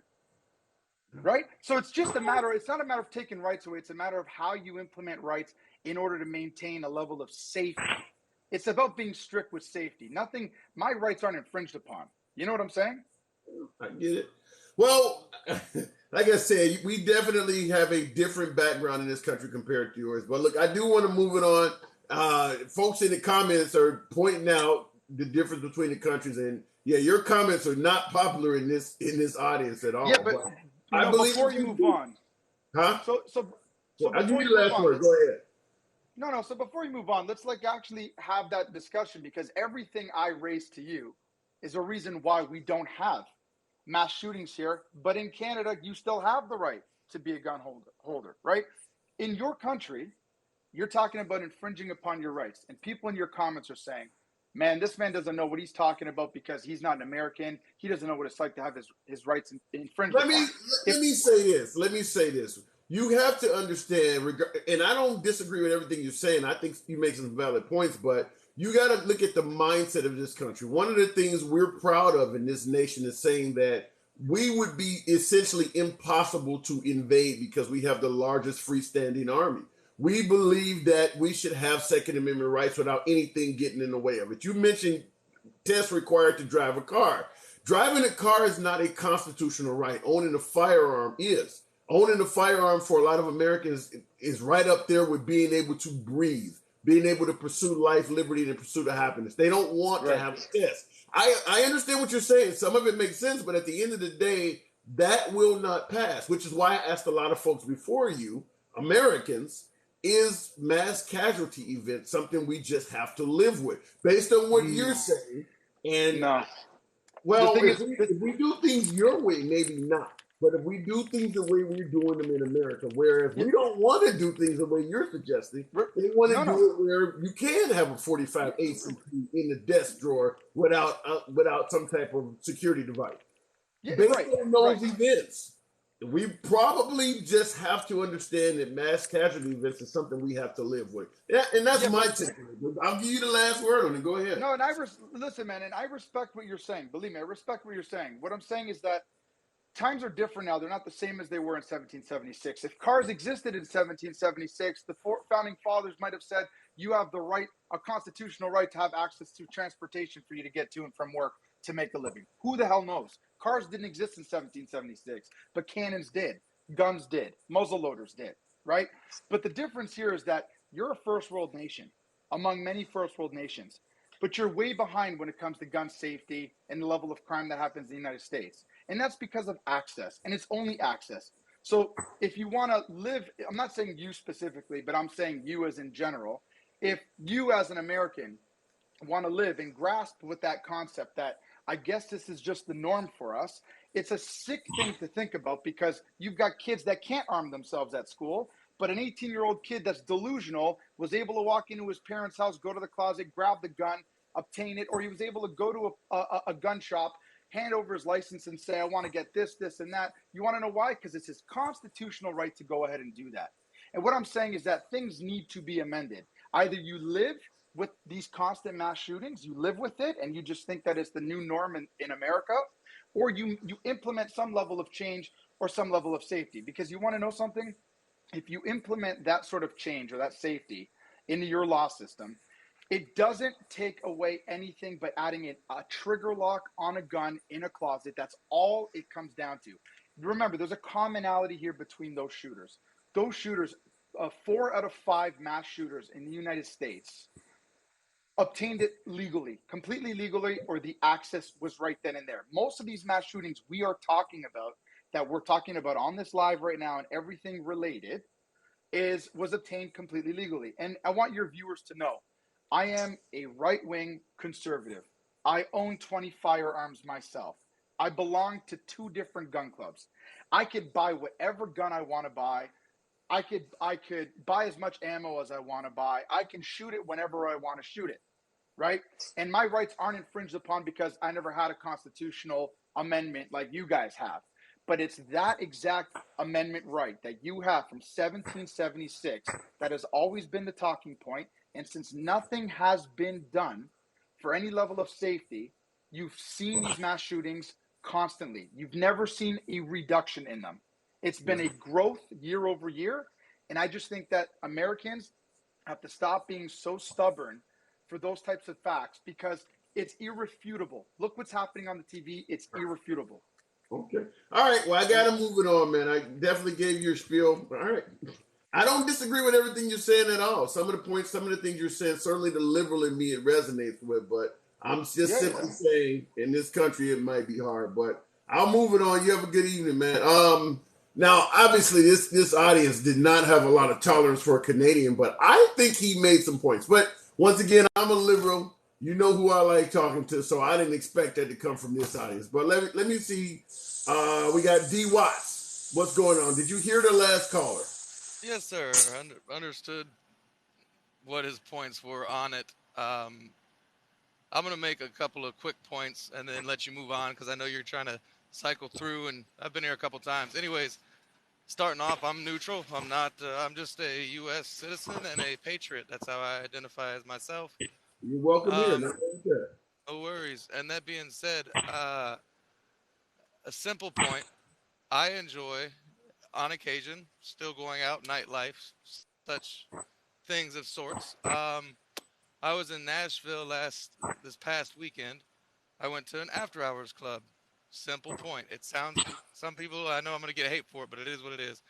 The after-hours club, okay, these guys are with the security they have. They're walking around with shotguns and firearms showing, along with body armor and everything else, and I see as that night was absolutely peaceful. There was no fights. There was nothing. The gentleman I talked to at the club that's been doing the security there for 8 years said they've only had 2 situations in the 8 years where they've ever had to really, do anything.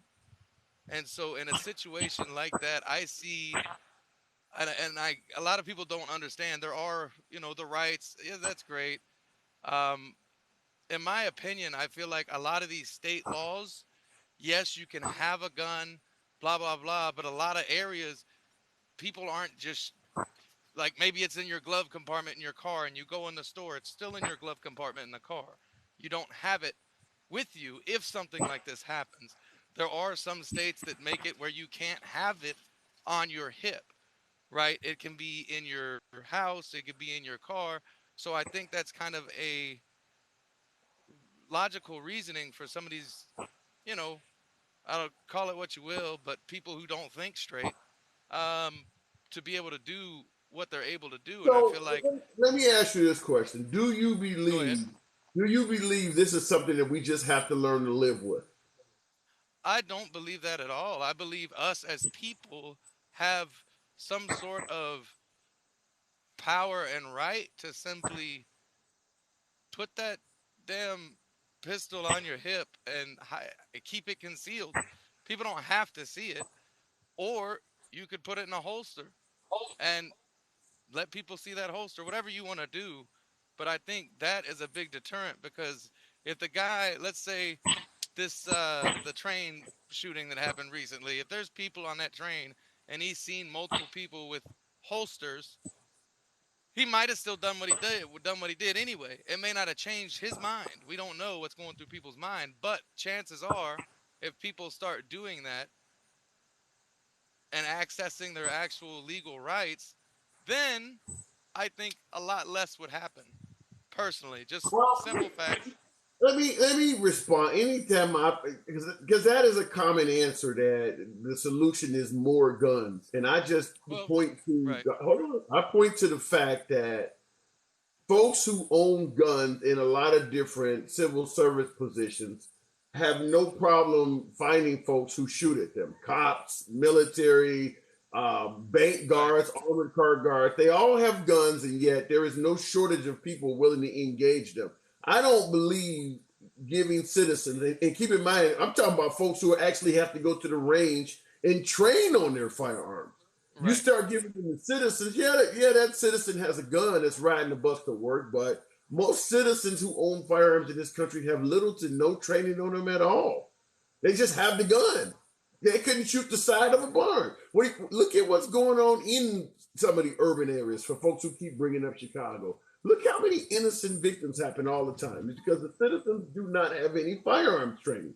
So I'm a fan of using a weapon to protect the public.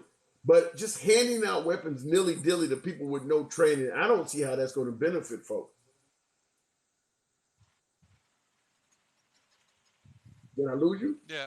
I just, like I said, no, I see, like I said, I'm neutral on a lot of things. So I went to school for psychology. I see both sides of each fence just about every time. And sometimes I see a third side.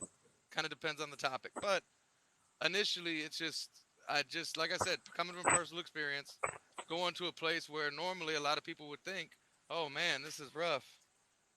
It was far from that. Everybody was able to enjoy themselves, have a good time, you know, and not have to worry about what's might happen, you know, per se, just because of the environment. I don't. It's just a simple point that I wanted to make. Like, it's not more guns. I'm not saying more guns because I think we have a ton of guns. I don't think you can really have more guns. I just think that if people would actually I agree. We have have, we have more you know, guns than citizens at this point. Yeah, we have more right, guns than right, citizens at this point. The only reason why you don't have a gun nowadays is because you don't want to carry a gun. Folks bring up Chicago all they want. That's fine. But at the end of the day, over 99% of the places you go in America, in terms of what city you're in, now over 99% of the cities in America, you can carry a gun in. So access to firearms is not that much of a problem in America. right. It's always who's carrying the firearms. And at the end of the day, I don't know how you can actually, I mean, I guess there could be ways, but how do you actually keep somebody even that you didn't necessarily qualify for a firearm from having a firearm? You don't. That's the unfortunate situation is you could qualify people all day long, but it doesn't mean the people that you deemed not available to get one doesn't turn around and find one anyway. What about body armor? Do you support citizens being able to obtain body armor? I mean, obviously you can make it, but I'm Right. saying, being able to purchase Teflon and Kevlar Do you support citizens being able to own that? I mean, that's another one of those real touchy subjects because I think that's two sides, of the fence. Like I was talking about, there's positives to it, there's negatives to it. For instance, the whole somebody going in and doing something crazy, and like you said, there was a gentleman that was like a retired cop or something, and he hit him in the chest. The guy took the bullet because he had the body armor on. Well, if you didn't have access to Yeah, that, you know. you know, Yeah, it's yeah. definitely two sides on that one. That's tough to really say yes or Okay, no. fair But enough. yeah, All right, well, let me move it on as usual. no worries. Good talking to you as All right, usual. man, appreciate that. Absolutely, you too. Come on back anytime. I would really say that listening to the comments that are coming in, I would sum it up, and I know some of you disagree, and that's fine. I don't have any problem with you disagreeing, free speech.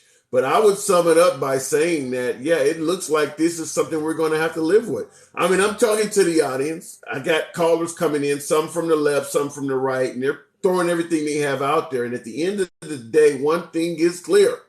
This audience does not want any type of movement on gun possession at all. Leave things the way they are.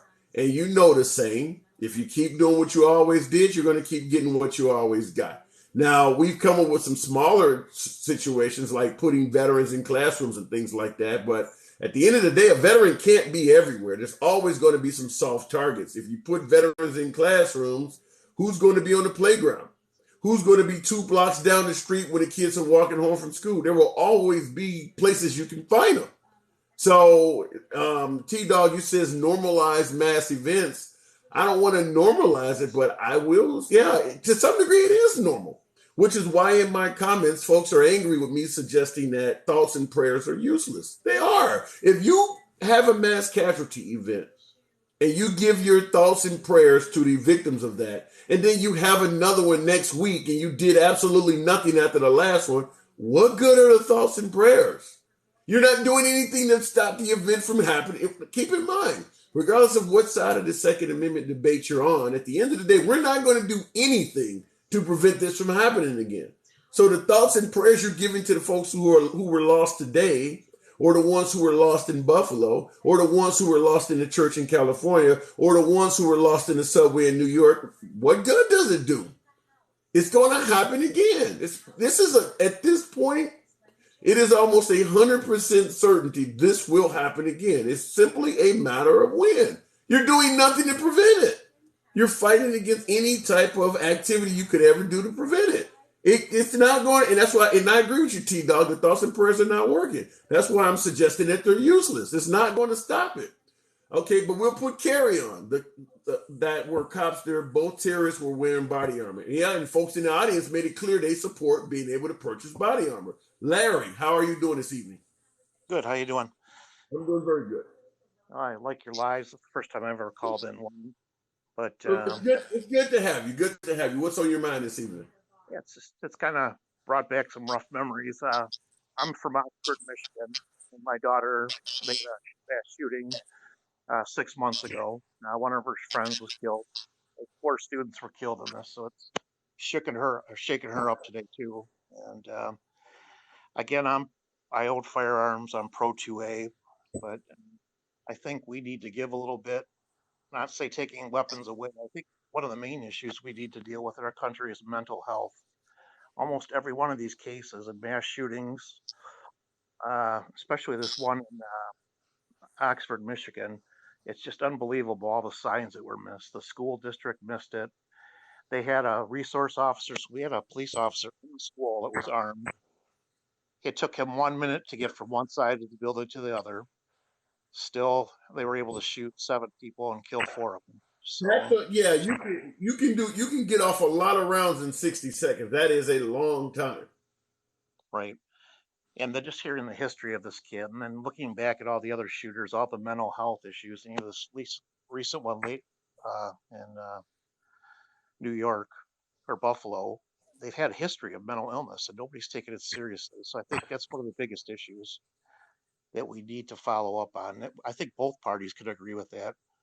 Well, but let me say this in regards to that, and that's a very common issue. Folks start talking about mental illness, But if you are a pro Second Amendment American, you believe in having a right to protect your family, stave off tyranny and things like that, and you feel like something may be going on mentally with you, where you're afraid if I go to the doctor, he's going to write some shit down on my paperwork that's going to make me have to give up my guns. Is it possible that that may lead to folks not wanting to go to the doctor and get diagnosed in the first place? Yeah, that's a great point, and I think it might avoid some people doing it. But unfortunately, our mental health system in our country is horrible right now. So even if they did want to go, there is no access to it right now. People can't afford it. Um, it's $200-300 an hour, even if they wanted to, if they don't have insurance.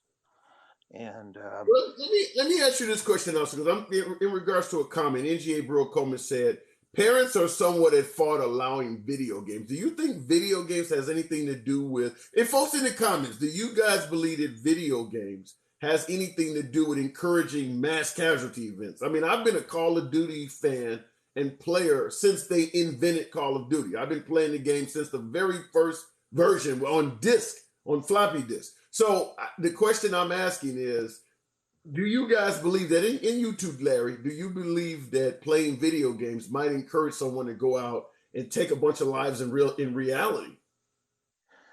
no, I don't believe that video games have effect. I think social media has empowered people that aren't stable. I don't know, to and reach out to other crazies. A lot of these mass shooters, if you followed it, um, they found Dylan and the other guy at Columbine heroes and stuff. So average social media and stuff like that, I think, is promoting it, and I think that's an issue or concern. I don't think video games though. However, I think maybe video games might desensitize people, and unfortunately, I wish I didn't see it, but I Well, did watch. let me say this, and I'll let you. I will let you continue, but let me say this: when you play video games, even the best games, in you got a brand new PlayStation 5 or the latest Xbox, which is about the best graphics as you can get.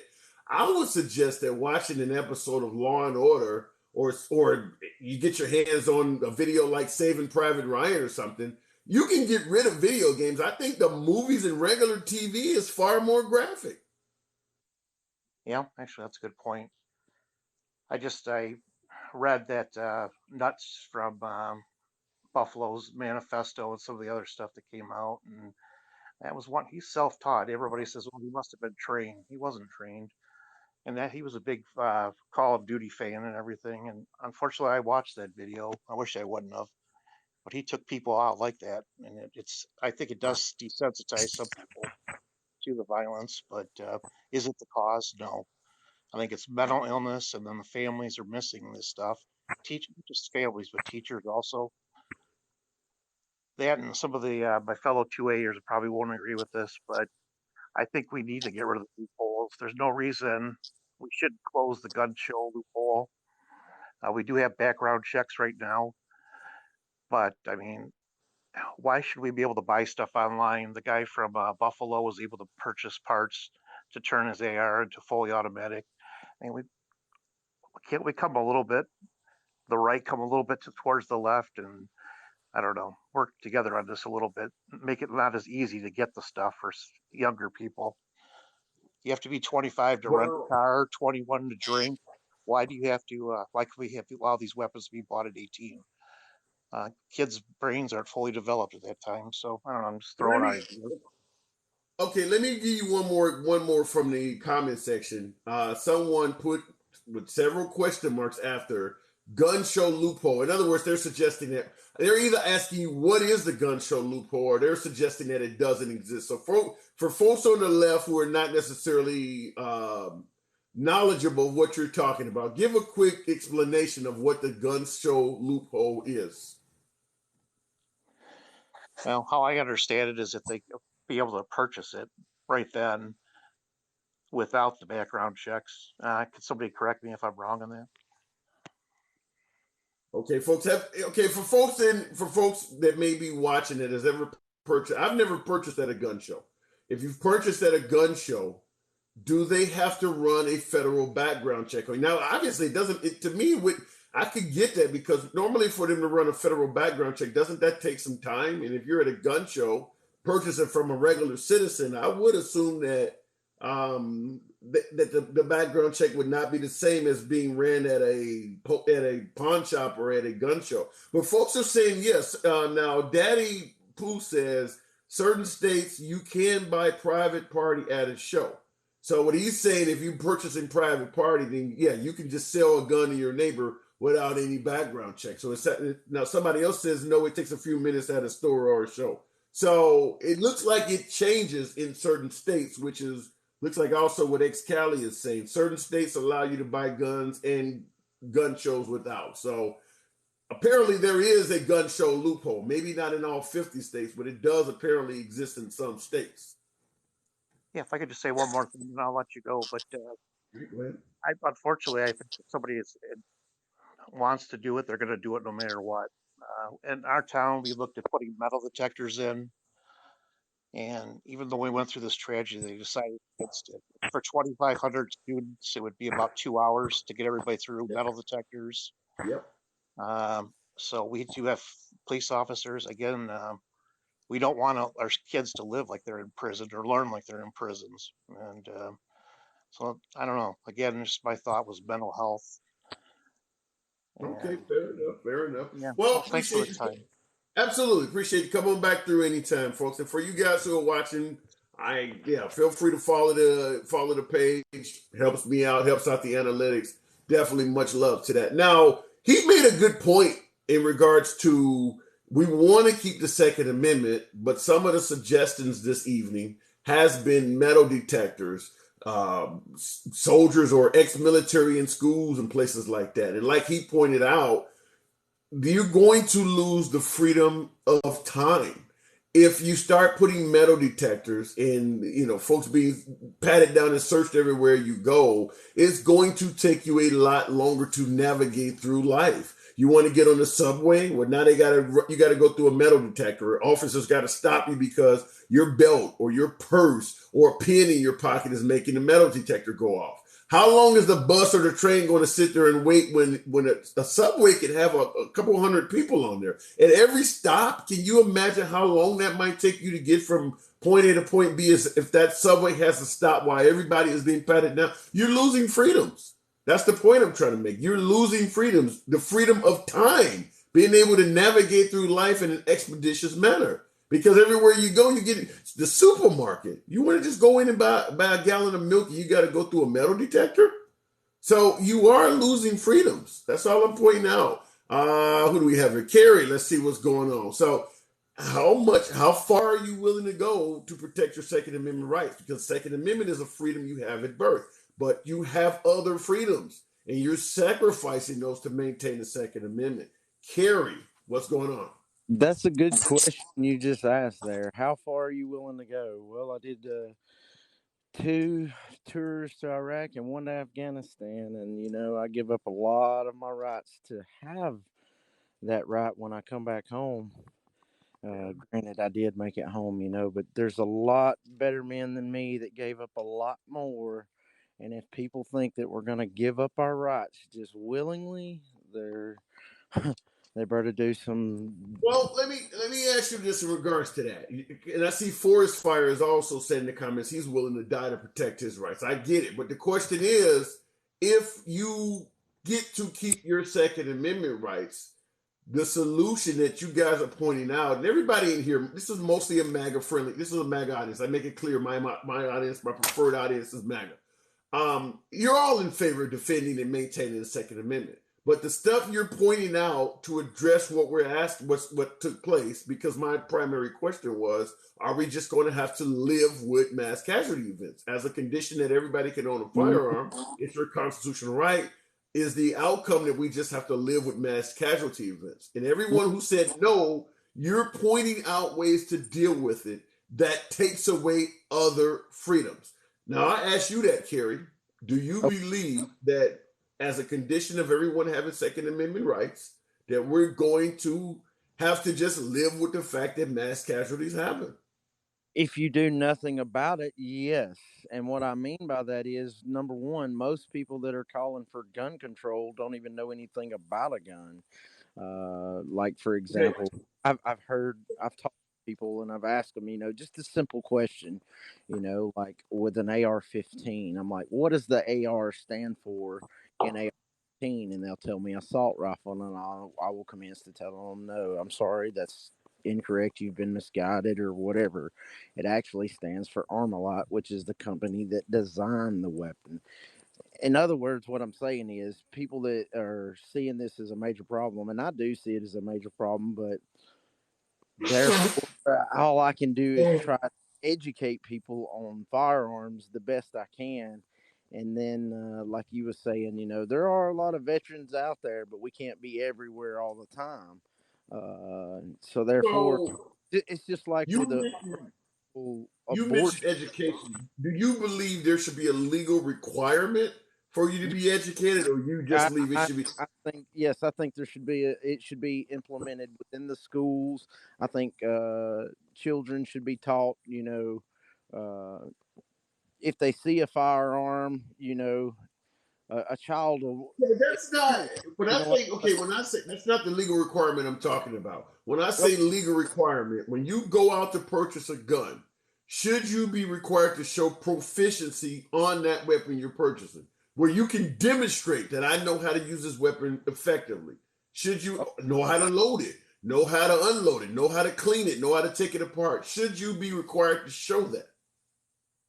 Should you? Well, let me ask you this: how do you learn how to ride a bike? You're taught, but you're not. If you don't get taught how to ride a bike, and you don't eventually learn how to ride a bike, Okay, you're well, never going. Go ahead. Go ahead. what I was getting at with that is the way I taught my daughter to ride a bike. I bought her a bike and I handed it to her and I let her do it. I did, tell her stuff, but she learned on her own. I didn't really do it for her. Everybody is I don't know. It's easier for Well, me to learn if I let me put my hands on it. let's take. I hate to interrupt you, but let's take your example. You handed your daughter a bike and you let her learn to ride it on her own, which almost guaranteed meaning that she fell off of it a few times until she got her balance right. You do understand that doing that with a gun means somebody's probably getting shot because that person is making mistakes, just like a bike rider does. They're making mistakes until they learn how to use it. So I would have to ask, how many mistakes did that person make? I mean, maybe they didn't shoot a person, maybe they shot up a tree or some animals, but you're suggesting Well, that they just no, simply I learn gave on their I own. gave her pointers with a bike to try to prevent her from falling, but essentially, you're gonna make a mistake here or there. Something's gonna happen, and that you're gonna learn. Now, with a gun, it's a little different. You take them to a controlled environment, and what I mean by that is you essentially tell them, look, never for any reason ever point this at anybody for any reason. You always point it to the ground, never point it in the air, because if it goes off while you got it pointed in the air, it can land on somebody because it's gonna fall. You know what I'm saying? But you're talking essentially word of mouth education with no proof that they actually comprehended it. You're saying teach them, but they don't have to take any proficiency tests or anything. It's just you just tell them, and it's up to them if it's sunk in or not. And you just trust them, is what you're saying, right? Uh, well, that depends on the person for real. Each person is different in their own way, but if you want to teach them, I mean, you're going to have to give them a firearm in order to learn. You can't just, oh, well, here's a book. Like for me, I'm hands on. I learn better when I put my hands on it and I Okay. use it myself. You Some can people, have a range. Okay, let's say for instance you want to buy a Glock. You go down to before you get permission to be able to buy a Glock. You have to go down to the range. They have Glocks. You rent one out. You show that you can load the gun, unload the gun. There was a range I used to go to in Houston, Texas, and they had a ton of different weapons you could rent. You could rent anything you wanted to shoot, and they did have a test. I had just a quick proficiency test. Show me you know how to unload it. Show me you know how to rack the slide. Show me you know. They did have you do that before they would not rent you that weapon to go in the room with the range unless you could show proficiency on that. I'm asking, would you be in favor of something like that? And someone said people with guns need to carry discharge insurance. What about something? Go ahead. How would it be funded? Would it be funded by the government or would it be funded by the community? How would that happen? Well, I'm an amateur radio operator. And for me to be able to transmit on certain frequencies, I had to take an electronics test. Back when I got my first license, I had to know Morse code. There's a lot of ham radio operators that did it for free. I had to go to a high school and they put the earmuffs on. And I had to learn Morse code or show them. I had to demonstrate to them that I knew Morse code, and then they gave me a test with electrical questions on it. You would have plenty of gun owners at the range that would be certainly folks who defend your right to bear arms that would have no problem helping you gain your right to bear arms by showing you're proficient. I don't think it would cost a lot of money at all to do that. Depends. I don't think blank rounds, for example. Maybe give them some. I don't know. Train them with paintball guns or something first. Well, I mean, at the end of the day, it doesn't cost any money to demonstrate you know how to take a gun apart or to rack the slide or to load a magazine. The only thing is going to cost money for is ammo. So, a test that maybe involved 20, 30 rounds of ammo. I mean, it's not going to cost a lot of money to do this. Now, somebody made a point by saying that. Go ahead. I was saying the ammo, the time, and the actual firearm itself. That cost. You can't just exclude all the expenses there. And then plus, the person's got to eat, they got to pay bills, stuff like that. You got a lot of stuff that is cost there because the teacher's gonna, he's time. Well, when I say a class to show proficiency on a weapon, I'm talking about a class that's generally for you to demonstrate you know how to use a Glock. You know how to rack the slide, take it apart. You know how to, but you can do this in a matter of 20 minutes or less. This isn't something that's going to take a long time.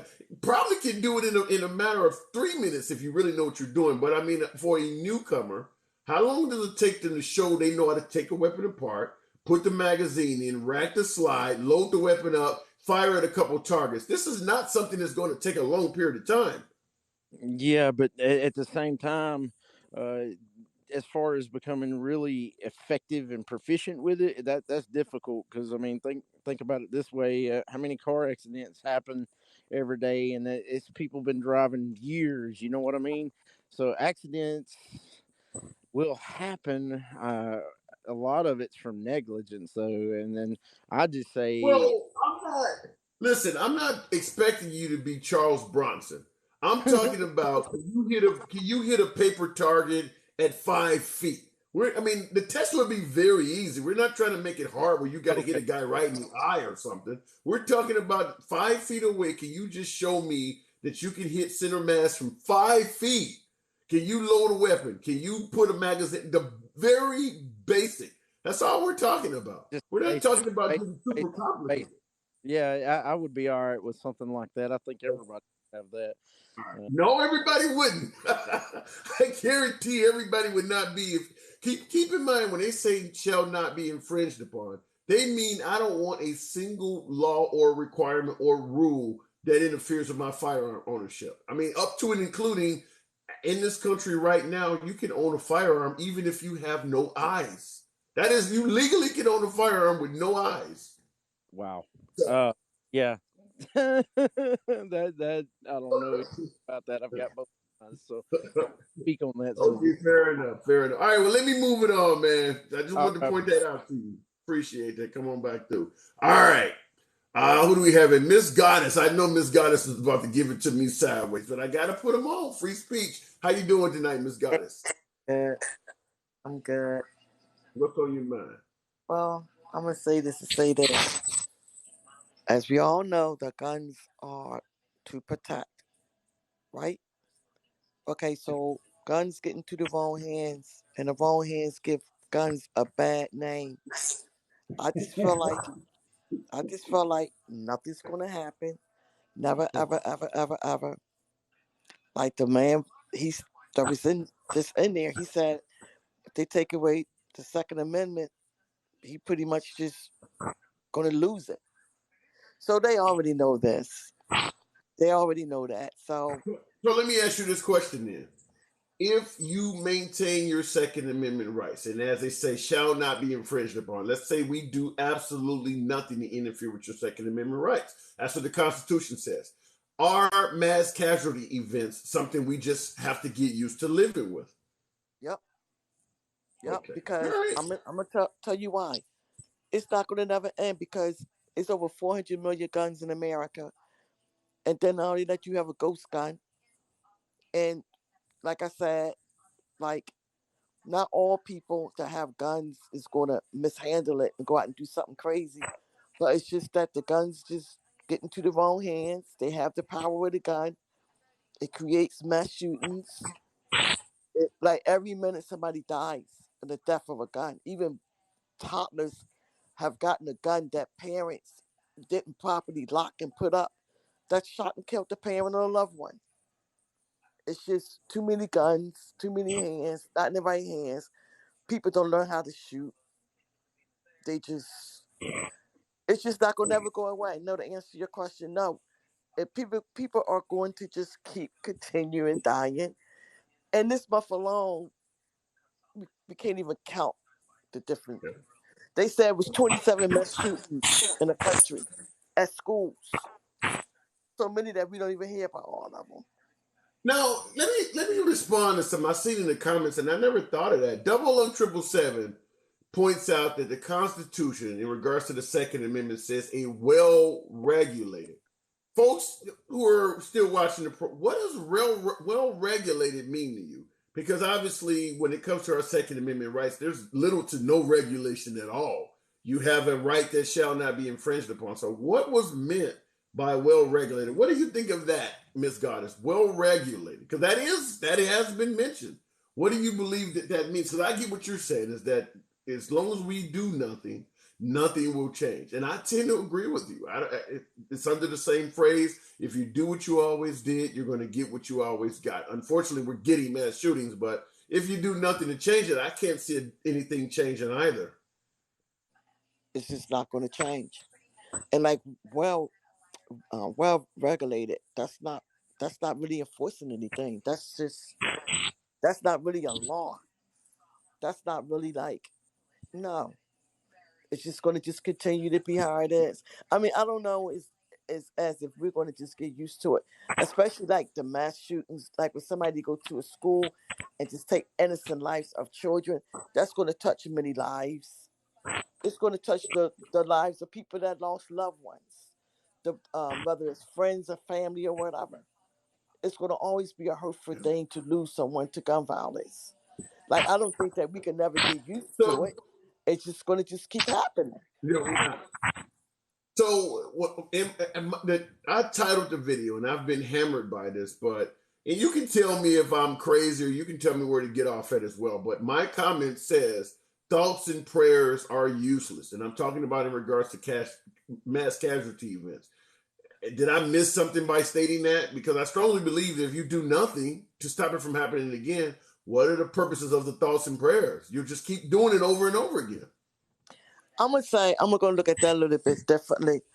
Like I'm gonna look at thoughts and prayers is for the people that have sympathy and empathy for the people that lost their loved ones. I don't think that that's going towards to mankind fixing the problem. I think that's just like people having like a heart. It's like more so condolences. And it's just saying like my thoughts and my prayers is going to your family for the loss. If you do not have a heart to change the rules to try to stop this from happening again, do you really have sympathy? I'm sorry your loved one lost their life, but I'm not going to do anything to prevent it from happening to someone else. Then is your thoughts and prayers really of any value? Not for like the government, and not for the ones that have control to try to put in some type of laws. Because if they had sympathy and empathy enough, I mean, I feel as though it'd be more things done. Maybe like whenever you go purchase a gun, maybe have it required to where you have to take lessons on, safety, how to store it, how to shoot, how to use it properly. And then alongside with that, protect the schools better, protect like wherever people are at better. I mean, even though it's not going to stop, because if somebody is going to, they're going to plan and premeditate before they probably even do it anyway. So that kind of like just contradicts stuff right there. I But agree. Real quick, Johnny Stash in the comments. You said it's done by government. Remember, Biden said in a debate, "We are coming for your guns." No, that was Beto O'Rourke that made that quote.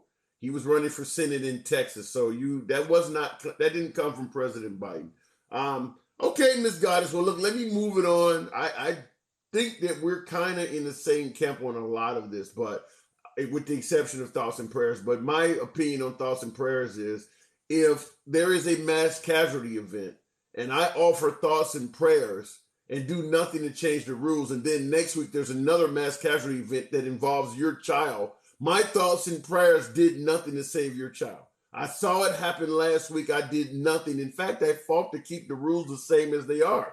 And now you've lost a child. So my thoughts and prayers are meaningless. They didn't save your child. In fact, I didn't even make an attempt to save your child. That's the reason I say thoughts and prayers are useless. But I'll give you the last word before I move on. Go.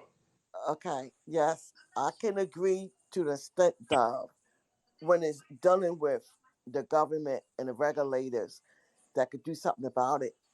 Because talk about it, don't be about it. If you're going to pray in a way to it, it's going to make a difference. Other than that, it's not valued at all. Good night. Peace. Thanks for having me. Bye-bye. Absolutely. Thank you. And I agree with the way I certainly agree with the way she closed that out. Daddy Pugh, we're going to go ahead and go to you. Well-regulated militia acknowledges, what the hell did it say? TikTok, okay, acknowledges that the people have a right to create an armed group of people. Oh, okay, that's what you said. But what about the regulated part? Are you suggesting that the people have a right to create an armed group of people, but that group has to be regulated? They use the word regulated. What does that part mean? Daddy Pugh, good evening. How you doing? I'm doing good. Have you been listening to the broadcast? I have been. All right. Where did I get it wrong yet? I don't know that you've gotten it wrong. I mean, I think it's complicated. I mean, I think that everyone wants to go for, instantly to change laws and make it a law for something. And it's always easy to look back and say, well, if this law was in effect, it would have made a difference. But most of the time when you look at it, it wouldn't have made a difference. So they want to pass a law, and then once you pass that law, then they go, well, we just need another law because that law didn't fix it. I mean, I live in California. We got more laws on guns than anywhere, right? And so it doesn't mean that we don't have all kinds of gun stuff. I mean, there's all kinds of problems here, and we have the strictest laws. So when you say, hey, let's restrict this, that just changes how that's restricted, but then something happens and they go, well, we need to pass this law because that law didn't take care of it. So this law is going to be the magic pill that's going to take care of it. And I don't think that if you put in, armed guards at every school, it's not going to stop it because you can't be everywhere all the time. I don't think you can put a metal detector at every entrance. I think that all that's fine and dandy, and it's great to say, hey, I want to do this, and that's going to make the difference. But you could spend $1 billion in this country putting in metal detectors, and that doesn't mean it's going to stop it. And then when it doesn't stop it, then what happens? Then they go, okay, what we need now, we need an armed guard at every place, and then that didn't do it, so we need 2 armed guards at every place. And I think the root is why are people shooting people is a bigger problem than. So let me ask you the question. So let me ask you the question I've asked everyone else. Are mass casualty events just something we got to live with as a condition of having Second Amendment rights? Yes. Okay. So it's a terrible thing to have to say, but we live in a country that has 400 million guns, so they're not going anywhere. And to compare it to other countries that don't have guns, that never really had guns, it's not the same thing. So to me, you could say, hey, we're going to get rid of guns, but you're not getting rid of guns. So that's not. You need to have a plan B because they're not going anywhere. And so, so what's the next option?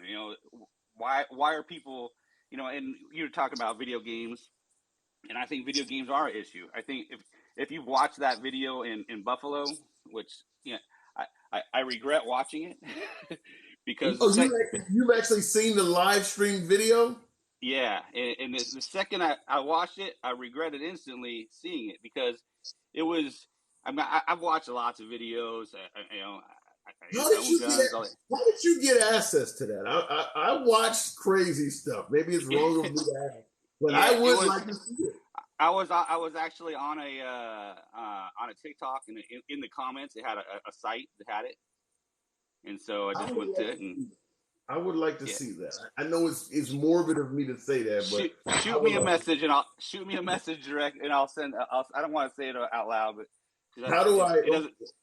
But if you send me a message, I already friended you. If you friend me, I'll send you a message of how to see it. But okay, we will certainly make it happen. Instantly, when I saw that video, and like I said, I've seen lots of videos, and most of the time I'm like, hey, just dumb event. But it was clearly one of the most evil things I've seen. It's brutal. And the second I saw it my first thought was, and I've played plenty of video games, but my first thought was, this kid plays Call of Duty. There's no doubt for any second that this kid plays Call of Duty. And I don't think that means Call of Duty causes this problem, but I think that it desensitizes. I think that when you have a combination of mental illness and drugs, when kids are on Ritalin and all the other things, it's a combination of things. And in the wrong person, video games, I think, make it so that you can kill people without thinking about it. It's like, oh, they'll walk around and kill people. I play Call of Duty every day. Let me ask you this question: what about what you've seen in the video led you to believe he plays Call of Duty? I mean, was it his mannerisms or something? It was just the way it looks like a first person shooter game. If once you see it, it looks like. I mean, he's going around and he's shooting people that are on the ground in the head. I mean, it's brutal, and it looks like. Yeah, we don't want to get censored. Okay, I'll exactly. see you. No. Yeah, I don't want to get censored. I shouldn't have asked for that. I asked for that, and you sure as hell gave it to me. But I did ask you. But damn. So to me, go ahead. I don't have enough to say. Yeah, it's a hard situation because everybody agrees we don't want crazy people to have guns. I mean that's just a universal. That's great. We all want that, but how do you get that? And people say, oh, it needs to be mental checks. Well, who decides what the mental check is? Is it because I'm someone that has depression? Then are they disqualified? Or if they had depression 5 years ago, are they disqualified? Where do you draw that line? And it's always easy to say after the event, something happens, you go, oh, well, this guy was, he had mental issues. Well, but it's hard to be able to, are you going to just tell everybody who's had any kind of mental things in the past that they can't have a gun? Yeah, see, that's what I pointed out to one of the other callers is that if you are a true Second Amendment loving patriotic American and you know something, Bruce Willis is a good example right now. Right now, the actor Bruce Willis has had to retire from acting because he's going crazy in the mind. If you got a house full of firearms and you love to go shoot and things like that, and you feel like something's going wrong, and you feel like going to the doctor is going to lead to him writing some shit on your paperwork that's going to cause you to lose your Second Amendment rights, you probably would avoid going to the doctor in the first place. Right. Well, I've never had any mental issues or anything, but I just going to the doctor's office. I've had on the paperwork when you're checking in, it'll say, "Is there any firearms in the home?" None of your damn business. And not only that, but like for instance, you've had a lot of cops, security guards, and folks who carry a firearm for their employment get into it with a chick, for instance. She put a domestic violence order on the guy, which is very easy to do, by the way. To get an emergency order of protection on a guy, you don't need any proof whatsoever that he's a danger. They give you an emergency protection order based on your word. That can cause a guy who has to carry a gun to lose his employment, at least temporarily. Sure. So yeah, I can get the point on that. I understand that. Yeah, and then so in California we have a 10-day background check, or a waiting period. So you get your check and then you have to wait 10 days. But there was a lady that was in a DV situation by me that a few years ago that she went and got a restraining order, and then within that night he broke into her house and was killed. she couldn't go buy a gun because He she'd was have to wait. wait 10 days. Wow. So, I mean, so there's that situation. Yeah. So I understand when people want someone to cool off, but at the same time, if you need protection, you need protection. So it works both ways. And I think that it's always hard because whenever you put a restriction on it, you take somebody's, rights away. And so how do you how do you make it so that the crazy people can't have it, but without taking people's rights, and like you said, Yeah, you if you can. get somebody who gets, a DV situation and they accuse somebody of something, and that's the problem with the red flag. Is the red flag is it only takes somebody to say, hey, I saw this or whatever, and all of a sudden now they take those guns before there's anybody that's actually verified that that's the case. Now I think that some of these school shooters, I think that we've had situations where too many police have known, FBI has known, schools have known, and parents have known, and I think that should have been stopped. I think most like Parkland, the Michigan, and all those, even the new the Buffalo one, he was under investigation. And I think that those ones, there's enough investigation that those should have been stopped, and they weren't. And so my thought is that you create a rule and a new law, and then it still doesn't fix it. So then they go and say, well, that didn't take care of it. It was a Texas school church shooting a couple years ago, and that guy was discharged from the military, and the military didn't put it in the background check, so he went and bought the gun. The NICS system didn't catch it, so he was able to buy the gun. So I think we need to fix the background problems, and make sure that we're catching those people, because that's just a stupid loophole. If it just didn't make the paperwork didn't make it in, that's dumb.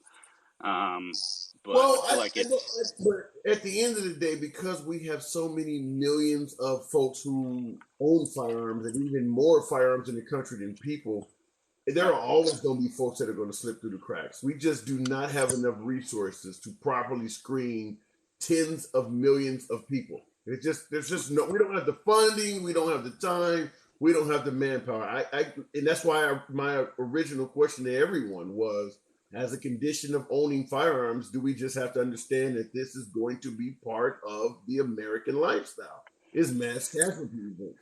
I just don't see a way to eradicate us from this. And I think there is. I mean, I think that unfortunately that some of that, and I don't know that we can't make improvements, but I hesitate because I live in California, and when they tell you nobody's coming from your gun and all that, that's not true, because they pass stuff for us all the time that says you can't have this, you can't have that. We have the roster, so if you want to buy a handgun, it's got to be on an approved roster. Well, nothing that's been made in like Where 10 are you years. at? I'm in Where are you California. located? Okay. Well, California, Illinois, and New York is a little bit special on that. But outside of those states, it doesn't seem to change anything. So they play games where they say the gun has to be on the roster for you to buy a handgun, and nothing newer than like 10 years is on the roster. So they made a couple of changes on it and said, okay, well, we'll make it a little bit less strict, but for every one that you want to have on the roster, then 3 of the ones that are on the roster have to come off. So it just makes it that much more limited on what you can buy. So anything that's new, that has new technology, that's safer, we can't have. And so it's like, it's just counterproductive. And people don't know about it unless you're into guns. If you don't know about guns, when I tell people about it, they're like, really? And then, I'll take somebody shooting and they go to buy a gun. They start looking online and say, I want to buy this. And I go, good luck. If you want to buy it, you can buy it, but you have to buy it second party, because a cop buys it and then they sell it and they can buy it that way. It's crazy. But you pay 3 times more money. Something that would be $500 is now $1,500. Wow. And okay. What if you go to Nevada or Arizona and purchase a gun? You can't buy a gun out of state. You have to be a resident of a state. It's illegal in any state to go out of state to buy a gun. Oh, okay. I'm ignorant on that. All right. Well, let me move it on. Yeah, I didn't know that. Because I purchased mine in the same state I live in. So, all right, fair enough. Let me move it on. Appreciate you coming through, though, man. You bet. Have a good one. You educated me. You too. You educated me. Let me take one more. I do got to wrap it up soon. I just want to look at some of the comments real quick before I do. Does Google censor what it puts out? They say they do know the facts. I can't speak on what Google does. When guns are outlawed, only outlaws will have guns. Robert Bankston, I hear that comment oftentimes. It's very similar to a criminal always find a gun on the street. I don't necessarily know if I completely agree that if you outlaw guns, only outlaws will have guns. And the reason I say that is because legal gun owners are the primary source of guns for outlaws. Yeah, some guns are smuggled in. Some folks are actually now able to make their own firearms. But by far, most guns that are in the hands of outlaws came from somebody who originally owned that gun legally. If guns are outlawed, there would be some outlaws that would still have firearms, but it would be a drought on the black market. It would be far, far less guns if legal folks could not get guns, because that's who is supplying the illegal folks. Now, I suppose they could increase the numbers of firearms being smuggled in, but then that's another job for the government. Why are so many guns so easy to smuggle in? Do your job at the border. If you secure the border, yeah, then at the end of the day, criminals are getting their guns from legal gun owners. If the legal gun owners were doing a much better job at maintaining their firearms and holding on to their firearms, the illegal crowd would have a much harder time getting firearms. All of these criminals roaming around the streets of Memphis and Chicago and St. Louis, they're not carrying smuggled in guns. They're carrying shit that they purchased, found, or stole from legal gun owners. That's where it's coming from. So I don't know if I would totally say that outlawing guns would only leave outlaws with guns. That's just my take on it. Looking at the comments real quick before. That is correct. Why are there guns in strict gun law states? NGA Brooke Coleman. There really is, with the exception of what he mentioned, California, Illinois, and New York. For the most part, America's not a strict gun law country at all. 99% of the places you go in America, you're not in a strict gun law area. And even if you're in an area that so-called has somewhat laws, it's not that hard to do. Like he mentioned, you get on a roster or something like that. If you want a firearm, for the most part in America, as long as you're a law-abiding citizen, you can get a firearm. Even in places like Chicago, where I'm from, they've relaxed their laws significantly on who can own a firearm. Yeah, there's still more challenges than in Florida or Texas to get a gun in Chicago, but it's not that difficult even in Chicago to get a firearm. Maybe it's a little bit longer of a wait. Maybe you got to purchase a permit or something. But if you want a firearm in Chicago, you can get a firearm without that much of infringement on it. It's just not as easy as Texas, but it's not a hurdle that you can't overcome. If you look at firearms in this country, they have become easier and easier to get over the last few decades. And unfortunately, it goes without saying that more people are getting shot. Now, we can talk about mental illness and all these other things, which some of that stuff is valid. But at the end of the day, both firearm ownership and folks getting shot are going up. I got to wrap it up, folks. Once again, it's your boy Tim, the Handsome Liberal. It's been a real good one. I'll catch you guys tomorrow at 7 o'clock.